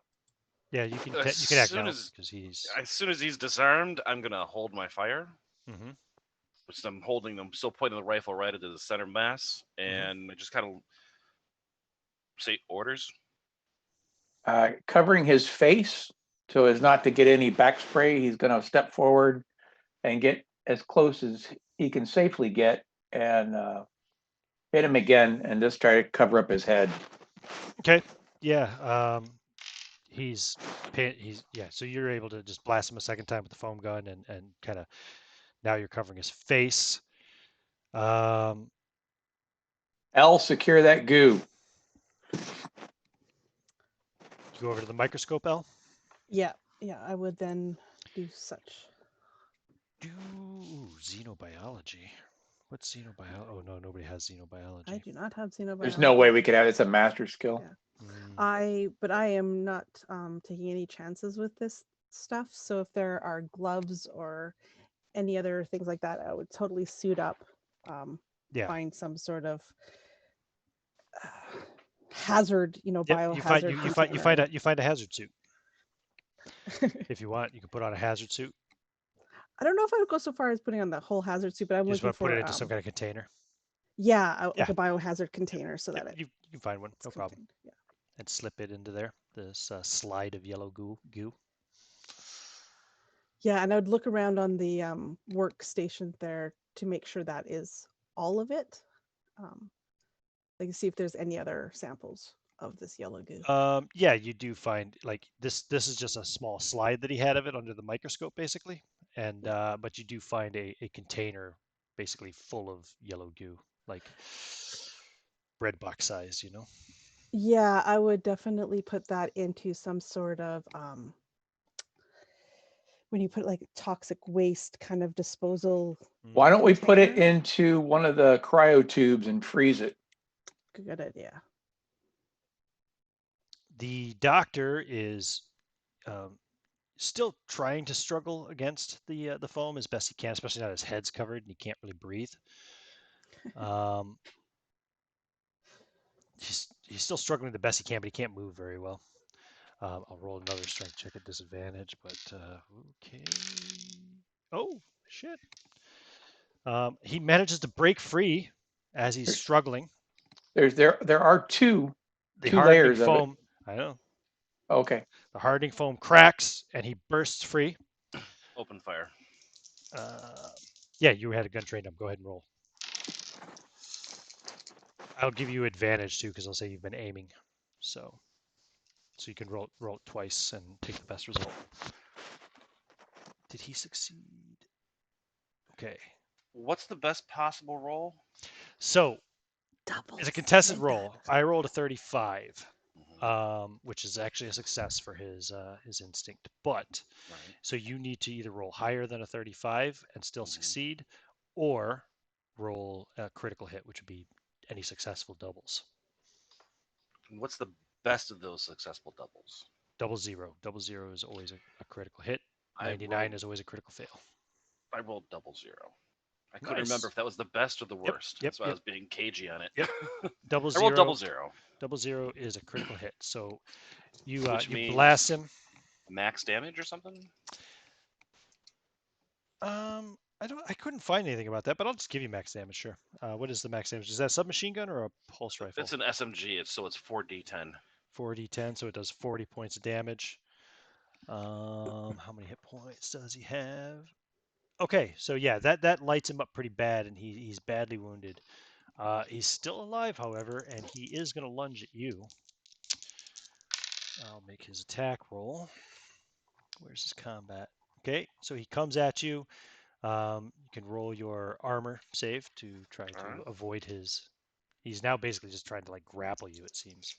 Right. I want none of that. I rolled a 33 under 50. Nice, nice. So yeah, you easily kind of like he comes at you That's a and double. you like kind of strong arm him a bit and knock him off to the side. And he's still just vomiting up this yellow goo, but he doesn't get any on you.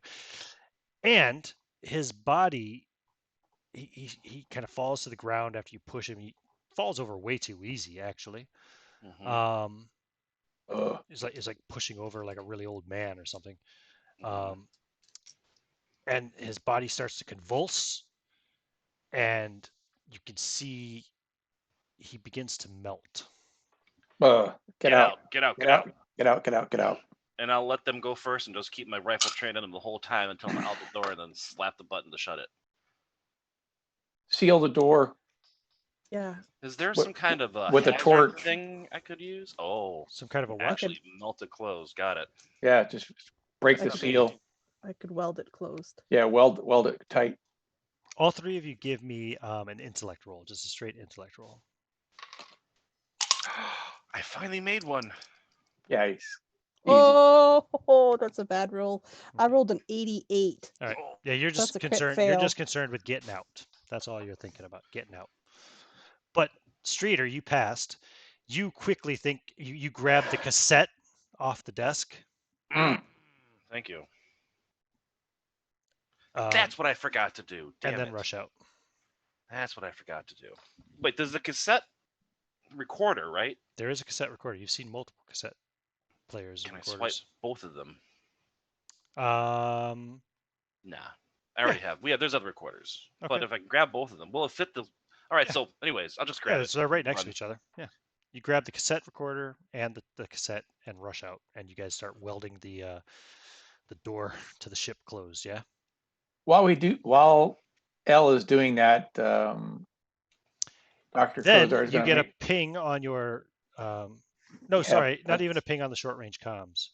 The intercom comes on, and you hear the sound. You hear sounds of screaming and shouting, and you hear Rose's voice. Captain, get here quickly! We're under attack by something. I don't know what it is. We can't see. Ah! And then it goes quiet, like the intercom cuts off. evacuation protocols are in order. I think we need to leave. And a red light starts flashing and alarms start going off. There's a red alert klaxon going off on the station. Yep, I'm calling hear- environmental hazard. Let's get out. You hear the telltale signs of the hard locks locking down on the docking bay doors. Oh, shit. As you go pile into the airlock, press the button so it'll close and start to cycle so you can go back to the workspace. Takes a minute or two. Mm-hmm. You come out into the workspace. Well, ready? you have to use the station manager's key card, Sonia's key card, in order to get through. But then you come out into the workspace, and yeah, still everything's flashing red lights. The station's on a general red alert. So I'm going to pass the key card to L Mhm. because if I'm going to have to fight anything and I go down, I don't want to have to take that with me.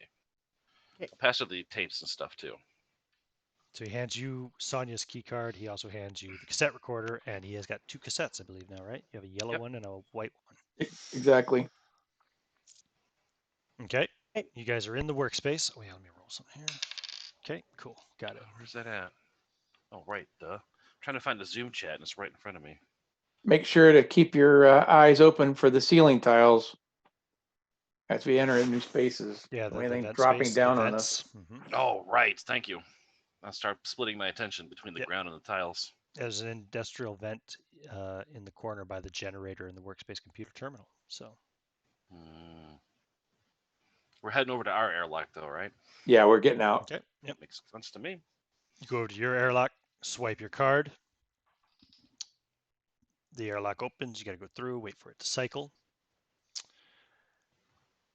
And then you come through to docking bay 2, and you can see you see your ship.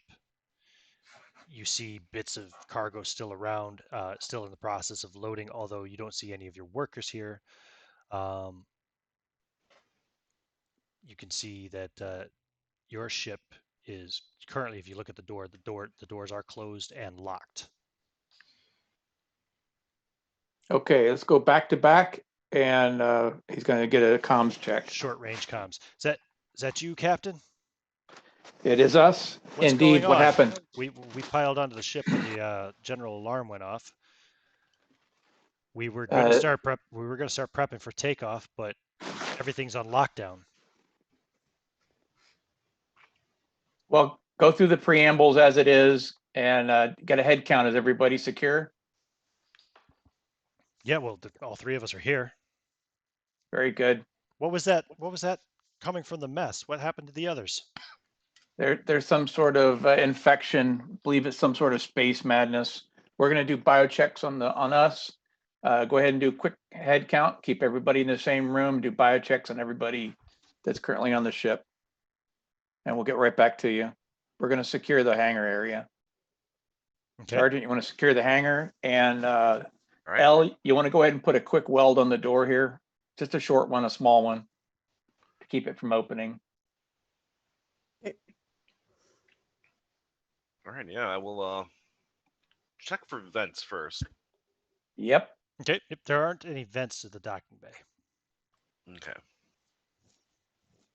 because you have to go Excellent, through, all right. you have to go through the airlock to get out here. So Based on normal usage of going in and out of ports and all that, what's it's going to be required to get this to open up so we can leave?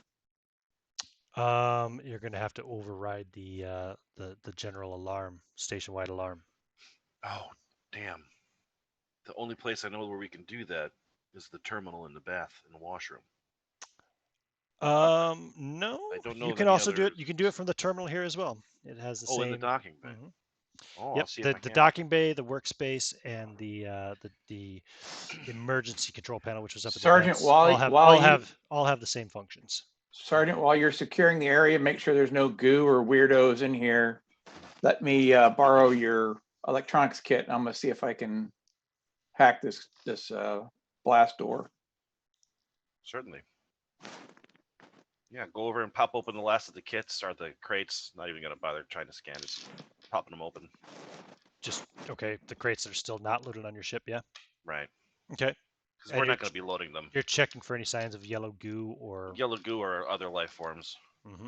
Okay. You What's don't that? find any. No, it's just your cargo. It's Yeah, just your- as a matter of fact, it's going to it's take while you. he's It's going to take while you a he's while to doing look through that, all hold those. on. Before we would have swapped, I would have given him my bioscanner and I would have taken his electronic toolkit. That Yeah, works. you said that. You said you were going to borrow his. Oh, you did. toolkit. Yeah.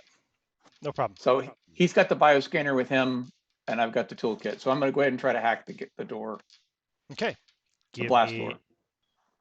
Well, you need to go to the terminal and basically you need to shut down the general red alert.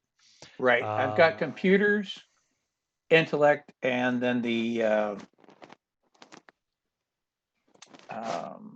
toolkit. Yeah. So you can use all three of those. Very good. Here we go. You ready? It would be hacking, but since you've got the key card, I won't make it hacking. You can do it just general computers check. Okay. Very good. Whoa. You should have a pretty good score, right, with intellect. Yeah, he's got a 50 intellect. Oh no, this is not going to be intellect. This is going to be speed. Sorry, this is going to be Okay, he's speed got a plus 50 computers plus your 52 speed. God damn. Okay. He's like, he should be Doc Savage. Yeah, exactly. I was like, these plus are 52 plus 20, so you have a 72. Yep, and I rolled a 44. Nice. Ooh, nice. Yep. You shut down the red alert. You hear the sound of all the docking bay doors unlocking. Oh shit! That's my first doubles I've ever rolled. Doesn't that do something in Mothership? It's a critical hit. If you roll it on a save, Oh, okay, then okay. yes. I see it. Yeah. So if you were shooting somebody, okay, I got you. By the way, I've been forgetting all about the fucking stress stuff. Actually, I probably should have had you guys make some fear checks. Man, in fact, just everybody make a fear check right now. Nope. So I'm in the room, right? So sorry, guys. Well, you're- yeah, disadvantage. Oh, it doesn't Yeah, matter. I failed in that anyways. Yeah, I've never had to do this before because I'm always the android. So You I roll roll it twice and twice? take the worst result. all right, it was a I failed. 22 and a 45, and my fear. Yeah, I failed. Okay. I successfully passed my fear. I'm good. Makes sense with yours. Yep, with the, being an android. And what about the Marine? How did you do? Oh, I failed. All right. You take 7 stress, Streeter. Oh, shit. And you Jesus gain 6 Christ. stress, Dr. Kozar. Oh, thanks for that. Well, we did just get attacked by some vomiting You goo gain monster. just 1 stress, L. You can still gain 1 just because it is a very stressful situation. So your stress goes up by 1 point. Well, space is a dangerous place. Let's get out of here. Yeah. Okay. After I finished, like, kind of welding the door a little bit so that we couldn't get Yeah, attacked. you've from been behind, welding the door while he was at the computer terminal and the Marines scanning the cargo stuff. Yeah, I'd like to actually start listening to the To the cassette It was the- recorders? The cassettes? yeah.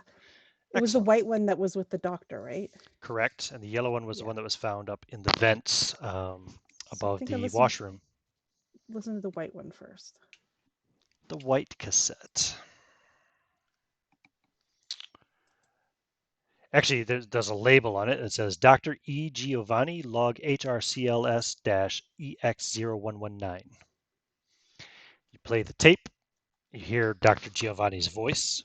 First time you've actually heard it since he wasn't actually speaking in the lab. Initial reports confirmed. Subject appears to be biochemical in nature. Place of origin suggests medical use, though that's not much of a theory. Disappearance of worker 7709 likely unrelated. Click. Possible negative reaction to water? Not yet clear. I'll follow this up in the morning. Click. Initial positive result on the substance's medical properties. Whether it's possible to control its effects on our biology, what is essentially alien biology, is currently inconclusive. Click. It's incredible. Truly incredible. A rate of healing beyond anything, almost as if it's replacing cells entirely, rewriting the body at the molecular level based on some, like a cocoon, how the creature is broken down and remade. Click. If anyone finds this, please, don't touch it. Don't come into contact with the. Click. That's the end of it.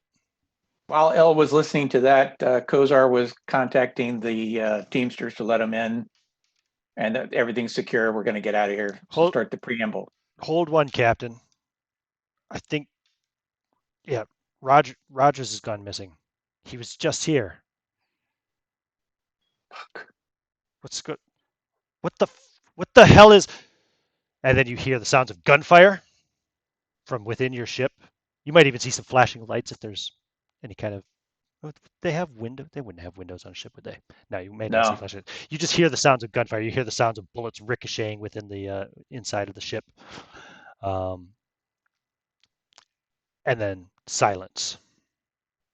That came from inside the ship? From inside your ship. Everybody, make a fear save. Disadvantage for the two of you. Nope. Oh, the first one's good. Hold on.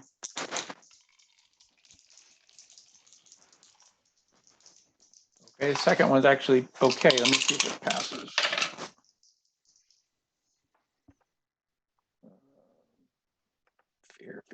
Fear. Oh, fuck, he's only got a 25. I missed it by 3. Okay. Yeah, you only gain 1 point of stress, though, because I rolled poorly. Woo, thank goodness. How did you do, Elle? I am assuming you passed, but I've not got Sarah. I rolled a 15. So you gain 1 point of stress. 1 point of stress. Sergeant Streeter, I failed. you gain 3 more points of stress. And now that you know something is on your ship, it sounds like probably your other 3 crew members have been eliminated because they're not responding to any communications. And the last thing you heard was them screaming and then a bunch of gunshots and then silence. So we're going to call for panic check. Everybody's going to roll panic checks. The way a panic check works, Karen, is you're going to roll 2d6. And you want to roll higher than your current stress. 2d6? 2d6, not or 2d10. Sorry, I always do that. I'm so used to saying. 2d10. Sorry, 2d10s. 2d10s. I've been doing that for like days. I did that last night too. Oh, I rolled terrible. I rolled my stress. You rolled equal to your stress. You're going to panic. Yeah. Okay. So Android is going to panic. How did the others do? I panicked. Now, The now Marine what is do going we to do panic. now? We roll 2d10 and what? And you want to roll. You total them together. Add them together. What do you get? All right, so he has a 9. A 9. And what's your current stress level? 7. 7. Okay, you passed, so you don't panic, but the other two Oh. Whew. Because I panicked, however.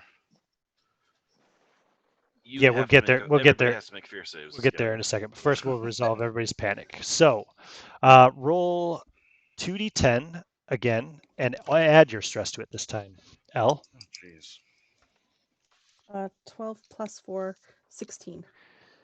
You lose any expressiveness. You begin discussing the irrationality of other phobias, and you will seek to trigger them. Nobody, of course, at the moment has any phobias, so good thing about that. But yeah, you've lost all. It says loses any expressiveness, discusses the irrationality of other phobias, and seeks to trigger them. Nice. So your panic is on a different chart. Give me the same roll, 2d10 plus your stress there, Sergeant. This should be good. Oh, fuck. Let's see here. That's what? 7 and 6, that's 13. 25. 25. You are broken. For the next. Oh, yeah. What's your stress? 12. 12? Yikes. Okay, let me roll this here. So that's 8. Yikes. Plus 9 is 17. Plus 7 is 24. Plus 8 is 32. Plus 13 is 45. Plus 7 is 42. For the next 42 days, you will make a panic check whenever a nearby crew member fails a saving throw. Jesus Christ. Okay? Oh my. Now, when Marines panic, what is it that happens? Whenever you panic, every friendly player makes a fear save. So, L and Dr. Kozar, please make another fear save. Oh, I failed that one. Because you can see your Marine is freaking out. You failed that one, you gain a point of stress. I passed that fear check, or panic check. Oh, you don't have to make it again. It's just every friendly. I have to make a panic check every time a crew member makes a failed saving throw. Oh, is a panic check every time a crew fails a saving Yeah. throw? No, when they fail a saving. When they fail a fail save. And she failed, right? Yeah, she failed. I So, failed the field serve. Yeah. And you passed that panic check, though, you said? I did. Good. Okay. And what did you get, John, on your I save? actually passed that one. Oh, thank goodness. Good. Okay, so you don't gain any more stress at the moment. Excellent.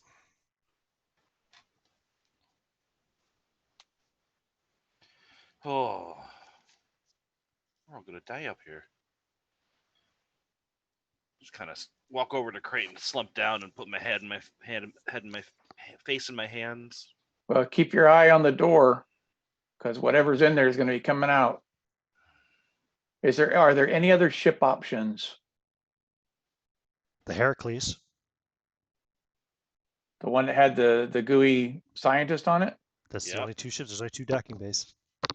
Or waiting 2 weeks for the next one to show up here. We'll all be dead by then. Yep, the next one is due to arrive in 2 weeks. We could still use our ship. Yes. In the meantime, it's going to go to the console and establish a beacon biohazard quarantine and initiate it to set off in the next hour. Okay. It'll give us an hour to get the quarantine. Gives you an hour. Okay. Yeah. Yeah. And that way, if anybody comes up, they'll get the quarantine and stay away. Mm-hmm. Ella's seeing our poor Marine. You said he was huddled. Kind of slumped with my face in my hands, yeah. Sitting there moping does not help us at all. You should get up. This is irrational. Fine. Suddenly get up. Just kind of lazily look at the door to the thing, holding my rifle. What's the point?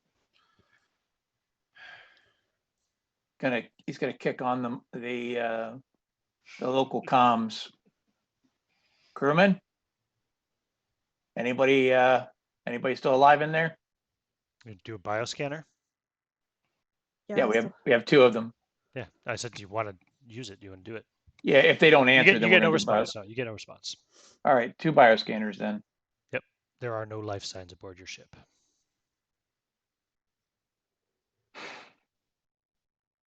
So much for your Built done and backup ready to characters. go. They have eliminated each other.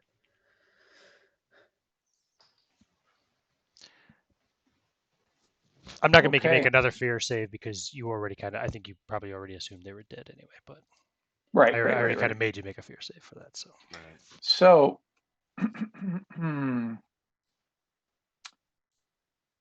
L, you are, as far as we've determined, you're not going to be able to be infected. So let's arm you up and send you in and see what you can find out. And Sure. here, put on the body cam. I've got a body cam. Yeah, so do I. Okay, well, good. Then we'll link them up so we can watch as you go through.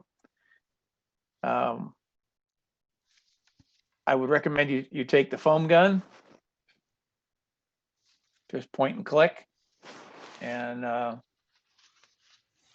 good luck. In return, she'll hand you the scalpel, I guess, if you give her the foam gun. Okay.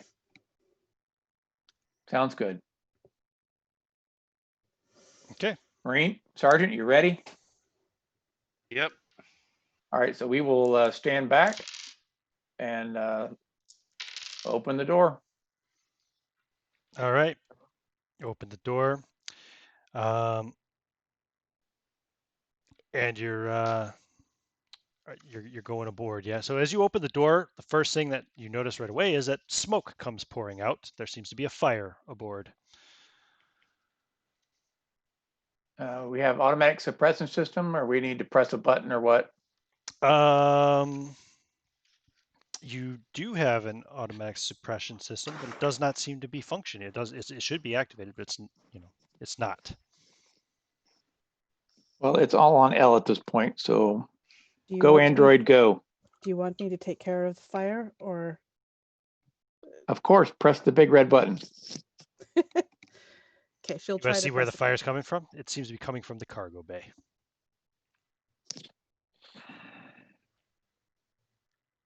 Okay. Yeah, let's head there and initiate The terminal's the still manual working. override. Yep. You can power on the something seems to be. You can tell that there's damage to the computer system because the computer system isn't functioning automatically the way it should. But you're able to manually turn on the fire suppression, and it'll put out the fire within 6 turns, which is a minute. Okay. Well, that is. I'll watch it for a few moments, and then I will. Seeing that the sergeant is obviously at odds with life, the captain doctor is going to view the situation by himself. Just Okay. have the Sure, sergeant sure. watch He's the just watching while door. the sergeant. Yeah. Yep.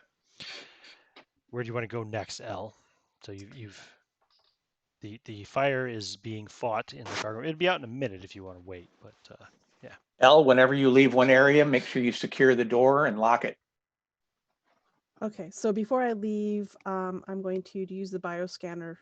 Well, I guess we already know that there's not. I'm going to wait till the fire comes out. Like, I'll come back to this room. So while the fire is being suppressed, I'm going to go to the, I guess, like the main mess hall area, whatever is closest to the cargo area, and that's where I'll start closing down things. Yeah. Next Looking in and thing see. probably close to the cargo area would be like the engineering room, the engine room. Yeah, so we'll go into the engine room, check things there. I'll put on my the infrared goggles so I could see any, because the life sign's not going to show up. So Good idea. So you put on the infrared goggles, and you're also looking around to check things in the engine room. Yeah. Everything looks okay in here, except for there is the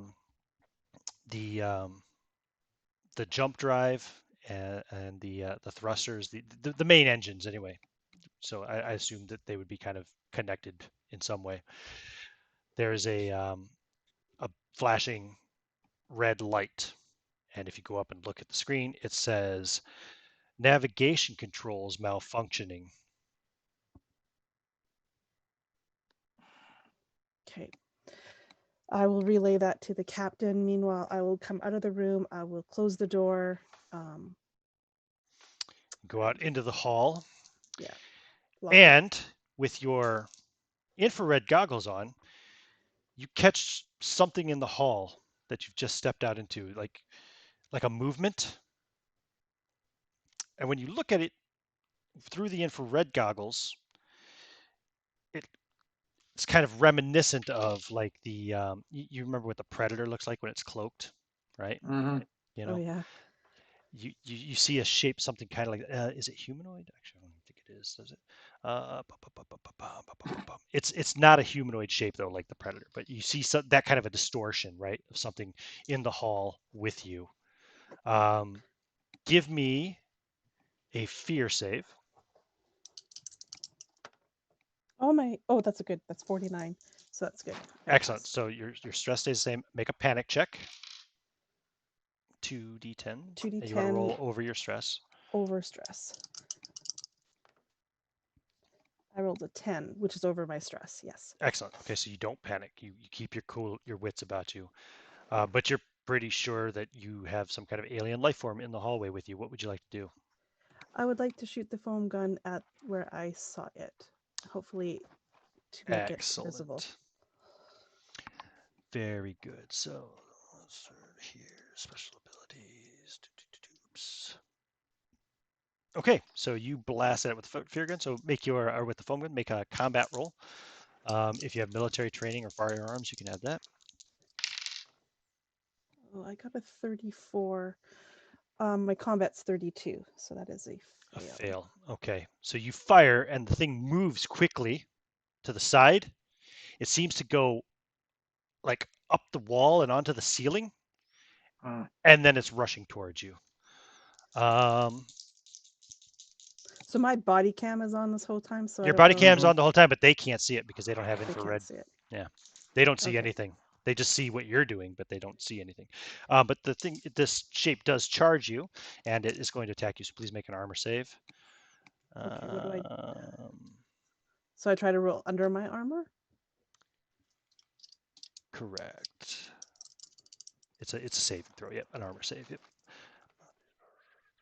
No, fail. Okay, so let's see.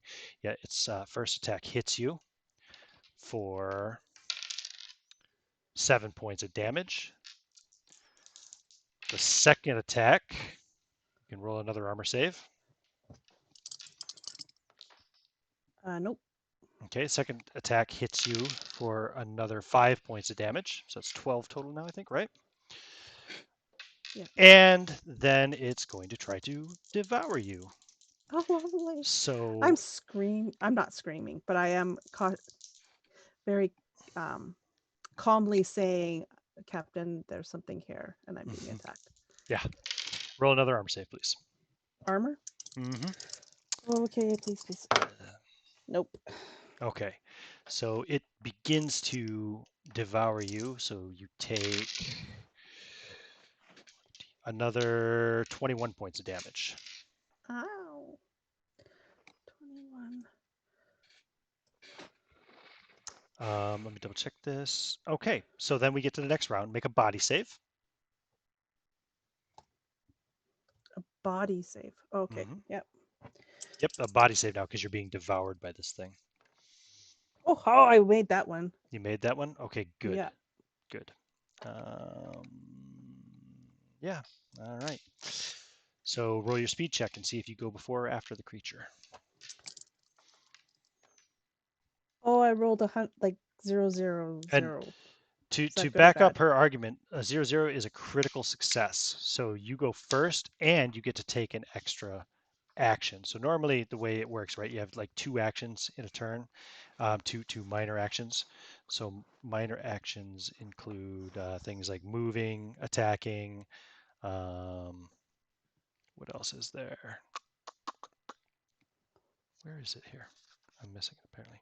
Oh, there's critical hits. Shit. Oh, but yeah, it doesn't talk about anything about damage. It doesn't mention anything about critical hits on a combat check. Oh well. Anyway, so yeah. So basically, you can attack 3 times, or you can move and attack twice, or you can double move and attack once. You can use an item and attack twice. Use an item, move and attack. You have basically Is three the android minor in actions. is the android in its mouth? Partially, yes. Okay. Well, I think the first thing I'm going to do is like, can I point blank shoot it with the foam gun In the mouth. in the mouth? I tell you 'Cause what, it's like right there. give me a body save, and if you pass, then I'll say yes. If you fail, then I'm going to say you're currently positioned in a way that you can't. Oh, I rolled 2. Nice. Then yes, you can. Okay, so I'm going to, yeah. So I have to do a combat. Mm-hmm. Yep. You No, don't, of you don't have to course. roll, I'm going to say, because Oh, you're perfect. practically in its mouth. So you fire the gun into its mouth. Well, you assume it's its mouth, yeah. You fire the Yeah. gun into it. And you can see the foam like kind of take a shape like it's going down some kind of gullet. And you see it breaking down. As the foam starts to harden, it also starts to crumble and disintegrate. What else would you like to do? You have 2 more actions. I think I would like. I'm in the hallway, right? Yeah, you're partially in the mouth of some invisible alien creature in the hallway between the engineering and the cargo bay. If I think I've foamed it enough that I have like a chance to get away, I'd get away. If I don't, then I'm going to shoot it again and then Okay. go. You want to try to break away from it so you can run away? Yeah. Give me, this will be an opposed check. What will we call it? Let's call it, yeah, let's call it combat. Your combat versus its instance. See if it can hold on to you or if you get away. Oh, wow. I rolled a 51. 2. Is a 51 a fail or a success on your combat? It's a fail for me. I Okay. don't have very good combat. So you're trying to pull away, but it's still got your arm with the gun. Yeah. And you can see now the gun, the foam gun, is starting to break down. And so is your arm. Oh! It's going to come out of your pay. Yeah. Give me a fear save. Fear save. As you realize now you're being digested. I passed that. At least your I arm am is. unemotional. Yeah. Okay, good. So you don't gain any stress from this. Well, no, I'm gonna say you gain 1 point of stress. It's still worth 1. Stress. Yeah, but it's That's not my good. arm. And now make a panic check. Oh, I rolled 15, which is way above my stress Nice, right now. good. So you don't panic. You still keep your cool, even though you can see like the gun is almost completely gone now, and your fingers are starting to also break down, like they're being digested by something. Yeah, I'm probably not thinking very logically about the ship, but that poor laser cutter, like the other hand is going for it, and I'm shooting it with with the laser cutter. Excellent, very good. So make a combat roll. Oh, please be good roll. And I'll make it save. Where does it save? Okay. Oh, that's such a bad roll. That's an 84. So no. Okay. So you failed and I failed, which means the situation gets worse for both of us. So your laser cutter goes off. Let's see, you're in this hallway here. Yeah, the laser cutter goes off. You don't damage the creature, but the laser cutter actually cuts through the bulkheads and blasts into the engine room. And you hear a large explosion, and you see the bulkhead and the door and everything to the engineering kind of burst into the hallway a bit, like they're being like there's something exploded on the other side of them, basically.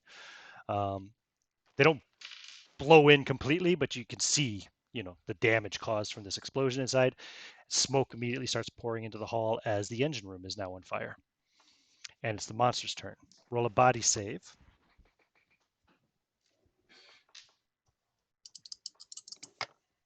Oh, 37, I passed. Good.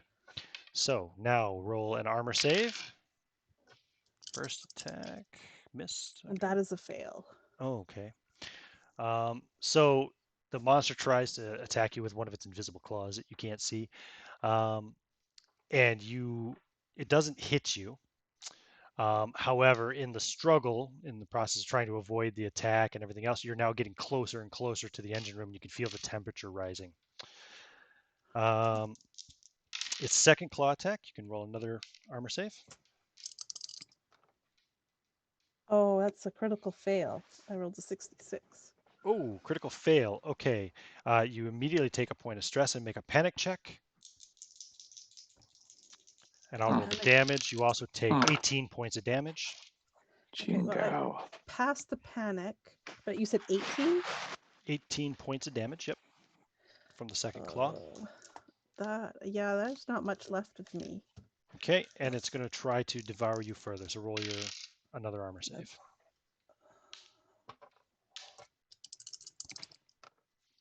Oh, I rolled a 3, so I passed that one. I rolled a 70, which is also a pass, and since my roll is higher than yours, I beat you. Oh! That's going to be another 18 points of damage. And that is enough to take me down. So I don't know if you go negatives or anything, but it pulls you all the way into its mouth, and it consumes the rest of you, the body cam leaving goes no trace of silent. you except for the bits of white android blood that are sprayed all over the hall from the fight. At the point that Now, I know outside, this all while you happened. guys are out there, yeah, it all happened in the matter of what, like 20 seconds? Yeah, exactly. So I think it was 2 rounds, maybe 3. Sergeant, 30 seconds. we need to see if there's any sort of escape pods. Boom! And you hear an explosion coming from inside your ship, and you can see smoke pouring out of the thruster engines. You're pretty sure your engine room just like blew up or is on Sergeant, fire. focus right here. Look at my eyes. Hold on a second, though. Okay, so I have that thing where anytime some crew member fails a save, I make a panic check.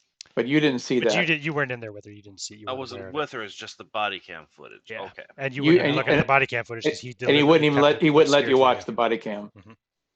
Well, you were you were on guard duty on the door. Got it. All right. Not on the door, but watching the door. Keep your eyes right here. But now there's been an explosion in the engine room and there's smoke pouring out of your thrusters. So make another fear save, both of you. God. Hey, At a disadvantage, you're no longer though. at disadvantage. Exactly. Sorry, Al. Nope, I failed. You fail? 20, Okay, Yeah. so 4. You Made gain it one by more 1. point of stress. How many? Made it by 1. You made it by 1. Okay, you gain one more point of stress, however. Got it. And you're going to have to make a panic check. All right. I'm at 13 stress right now. Mm-hmm. I rolled 12. Oh, so roll again and add 13. Oh, not so bad this time. It's only 19 this time. You are overwhelmed by the situation now that you realize that's our ship. That's our way out of here. And Right. now it's on fire and things are blowing up inside of it. And you gain 10 more stress. Oh, You're shit. up to 23 stress. Okay, well, I don't write that down. Okay. Meaning your next Holy panic check will crap. probably be your last. Yeah. Odds are. It's impossible for you to pass a panic check now. Yep. So is there? You're overwhelmed and broken. So does this sort of station have escape pods? No. There's nowhere to escape to. I mean, just out into the black, I suppose. But there are All right. no So escape pods this was a mining facility on a little space station, right? It's a space station built into an asteroid that it's mining out. Mm-hmm. Okay. That's a very large asteroid. He will maintain his focus and go initiate. He's going to upgrade the the standing order for quarantine to self-destruct. Okay, with the Son, do you have Sonia's key card? Yep. Oh, You do do? we? Yeah, Took it. because he took it from me. Good. Yeah, took when it I when was you doing send the her in. welding. Good, good, good. Ah. Yep. Okay, you activate the self-destruct sequence. Remember, he used it. He used it for his hacking thing. The Right. self-destruct sequence is activated. The station will self-destruct in 5 minutes. Oh boy, are we hightailing it over to the other ship? No, the door's welded. Oh shit, that's right. Just keep your gun focused on the door of the ship, and Give me Well, the another. station's gonna self-destruct, isn't it? well, I don't know that it goes across the. If he had I don't know if he had a choice for when he set it all up, he would have it be a silent and not even do a countdown. Just let it do its thing. If he had the option to click it on and off, I'm not. I'm thinking no because it's probably not. the Yeah, station's gonna explode. There's klaxons going off. Self-destruct sequence activated. The station will self-destruct in 4 minutes and 30 seconds. Make a panic check, Merrick. Failed. He's telling you to stand your ground. Oh yeah, of course you failed. Yeah, I'm sorry. Just roll 2d10 again, then add 23.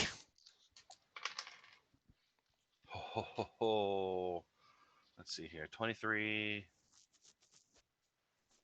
41. Oh. You want to describe your death? You can describe however you want. Technically, by rules, you have a heart attack, but if you can think of a cooler way to die, you can do that. So he does that. I look at the doctor. I drop my just kind of like hurl my machine gun away from me. Just reach up to my vest and grab as many pins as I can from the frag grenades. And just pull them and throw them to the ground, and then give him the double bird salute. So he pulls the pins on all of his grenades, 6 of them, I think. Yeah. And flips you the double bird, Captain. What do you do? Nice. Whatever cover there is, he's going to duck and cover. Yeah, there's lots of cargo and stuff around. So you run. Yeah, he'll make a dodge run for and cover. dive. Yeah, he's going to dive over behind something. Now let me see the blast area of a frag grenade. 15 It's a feet. 15-meter radius. So that's. Oh, it's 15 meter. 15 meters is about 50 feet. Oh, What's your? he would. Well, no. He would know. What's your speed? 52. 52. So I mean, you can move 26 meters in a single move. So you can definitely get out of range. So you go running over to the opposite side of the docking bay as he explodes, taking out the crates that he was near, and also, a chunk out of the ship. Yeah, a good chunk of the ship. In fact, yeah, it blasts. The door blows open. Smoke is pouring out of it. There's black smoke pouring out of the newly made hole in the side of the ship where the door that he was watching used to be. Well. Oh, sorry, Sergeant Streeter. There we go.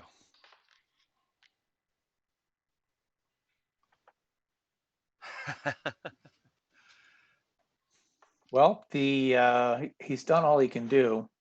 Okay. He can't go anywhere else. Is there like an office or something like that attached to the inside of the hangar area, like a maintenance office or something like that? In the docking bay, no, just the airlock, which then leads to the workspace. Well, then he will find the furthest away corner, and he will go to that corner and light up his laser torch and have it ready. Is it a laser cutter or is it a hand welder? It is. He has both, but it's going to be the big. It'll be the big one, the big laser one? cutter. Okay, so you just got the laser cutter power, charged up and ready to fire. Got it. Yep, got that eerie Hollywood sort of background color around his face, fringing. We'll say it's purple. Excellent. Excellent. Roll an armor save, please. Stand by. In fact, you can roll 3 of them. Okay. 16, which is a success. Not good enough. Second one? A 28, which is a success. That is good enough. So the second claw misses, and the devour attack, roll again. Oof, no. Ooh. 47. So the first claw hits you for 11 points of damage. The second claw does not, might scratch your, what are you wearing? Like just regular overalls or something at the moment? Yeah, probably. Like regular space Yeah, suit or whatever. So it might tear some of that, but it doesn't do any more damage to you. And then it starts to devour part of you for another 23 points of damage. All right, so that is 30. You can take an action now, though. You can take 2 actions, technically. Well, he's going to do a crisscross or a X with the laser cutter. Okay. Go ahead and give me attack roll. This is going to be at disadvantage because you can't see what you're attacking. Although it is biting. Yeah, it's still disadvantage though because you have a better chance of fumbling. Aren't I in its mouth? Partially, yeah. Okay.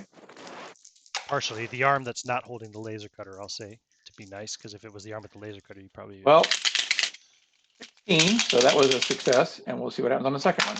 I'll roll his armor save. Oh, the first one hits. 38. And what was I rolling for? This is combat. 38. He has a 48 combat. Okay. 38 was your disadvantage. That was your worst roll, right? Cool. That was my worst roll. That's a hit. Roll percentile for damage. 66. 66. Excellent. So you've with the laser. Sorry, I'm assuming your right arm is in its mouth, and you take the laser cutter in your left. Oh no, maybe your left arm's in its mouth, and you've the laser cutter in your right, and you blast at it, and you see like a kind of a yellowish spray off of it. You can't see the creature, but you do see this yellow blood-like goo-like ichor just fly all over the place, as you're pretty sure you just caused it a pretty severe wound, and the creature lets you go. And then you see a couple of crates get knocked aside, and then you see the airlock door get slammed into repeatedly. Now, whatever that thing is, it's now slamming repeatedly into the airlock door, trying to get out of here. Out of the bay? Mm-hmm. Seems to be trying to retreat. Well, you said it has infinite range, correct? No, it has 700-meter range, which is practically infinite. It's infinite for the purposes of this loading bay. Anyway, this docking bay. Then he's going to take his time and aim by being aware of the impacts. Mm-hmm. Maybe some yellow slime or whatever. Mm-hmm. That would give you advantage on your attack. And then he's going to roll. That would give you advantage. However, you have disadvantage because it's invisible, so it just cancels it out. It's a normal roll. All your luck. Oh, I failed a I'm sorry, what? save.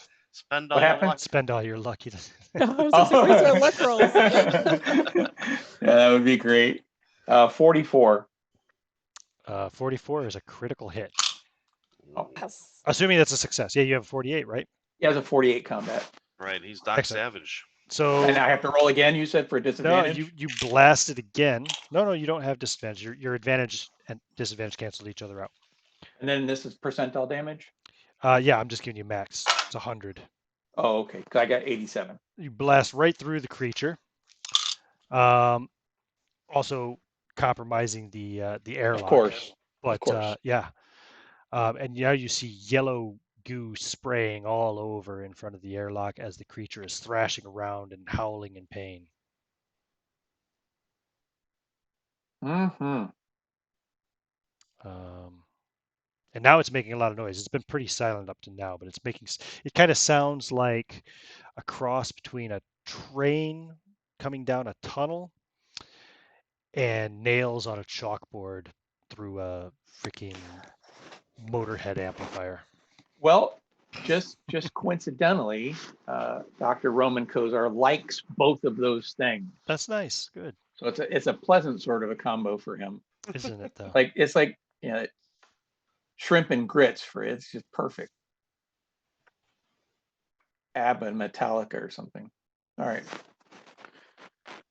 Well, I guess he's going to stay back in the corner and wait for the other one that comes because there must be more than one. Okay.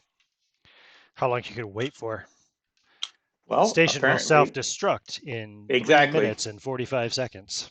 If there's no escape pods, he's going to wait 3 minutes and 45 seconds. All right. You wait 3 minutes and 45 seconds. No other creature comes. And then the station explodes. The only way to be sure. Hopefully, it takes out taking out the majority of the asteroid in the process.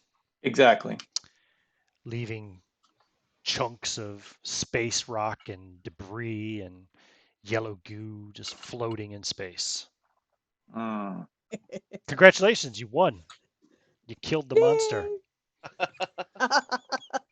I'll take my successes as they come. Yeah, that's it. That's the end of that scenario. It's interesting. You guys never even went into the mine. No, we didn't. You explored out of all the locations I have on the ship. You went to 6 out of 10 locations. Not too That's bad. too bad, 60%. But yeah, you did succeed in killing the monster. Hallelujah. My character went so crazy so quick. Holy shit.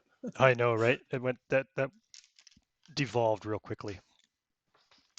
So if Really you did. have 3 panic attacks in a single game, you die. No. Anytime your panic roll is 30 or higher, you die. It's just your stress Your got panic high really effect. fast. Yeah. Anytime your panic effect roll is Gotcha. 30 or higher, it's a heart attack. Okay. So, if So you look, I had 23. So if I had rolled like 4 total, I would still have been alive. Yeah, if you'd rolled 4 total, I rolled 14. your result. Yeah, if you'd rolled 4, you would have had compounding problems. Roll twice. Oh no. Oh no. Yeah, if you rolled 4, then you'd have to roll twice more. But The system does a there's a good lot of stuff. job. Anything from, like in order of panic effects from the lowest to the highest, right? There's laser focus, which gives you advantage on all rolls for the next D10 hours. Major adrenaline rush, advantage on all rolls for the next 3d10 minutes. Minor adrenaline rush, advantage on all rolls for 1d10 minutes. And anxious, gain 1 stress. Nervous twitch, gain 2 stress. The nearest crew member also gains a stress. Cowardice, gain 1 stress, and for the next 1d10 hours, you make a fear save to engage in combat or else you flee. Hallucinations, for the next 2d10 hours, determined secretly, you have trouble distinguishing between reality and fantasy. Crippling fear, you gain a new permanent phobia. Whenever you encounter this phobia, you make a fear save at disadvantage or gain 1d10 stress. Overwhelmed, you rolled that one at one point, you gain 1d10 stress. Rattled, let out a blood-curdling scream, disadvantage on all rolls for the next 2d10 minutes. Paranoid, for the next 1d10 days, whenever a character joins your group, even if they only left for a short period of time, you make a fear save or gain 1 stress. Where were they? What were they up to? Death Drive. Death Drive. The next XD10 days, where X equals your stress, whenever you encounter a stranger or known enemy, you must make a sanity save or else immediately attack them. Oh, that's pretty. Oh, that's vicious. Catatonic. You become unresponsive and unmoving for XD10 minutes, where X equals stress. Broken. You rolled that one. For the next XD10 days, where X equals stress, you make a panic check whenever a nearby crew member fails a save. Psychotic, immediately attack the closest crew member until you do at least 2d10 damage. So you just roll and say, okay, you have to attack the next. Oh, I rolled 20. You attack the nearest crew member until you do at least 20 damage. If there is no crew member nearby, you attack the environment. That sounds kind of like what's his name? Kylo Ren or something, yeah? 27 is compounding problems. Roll twice on this table.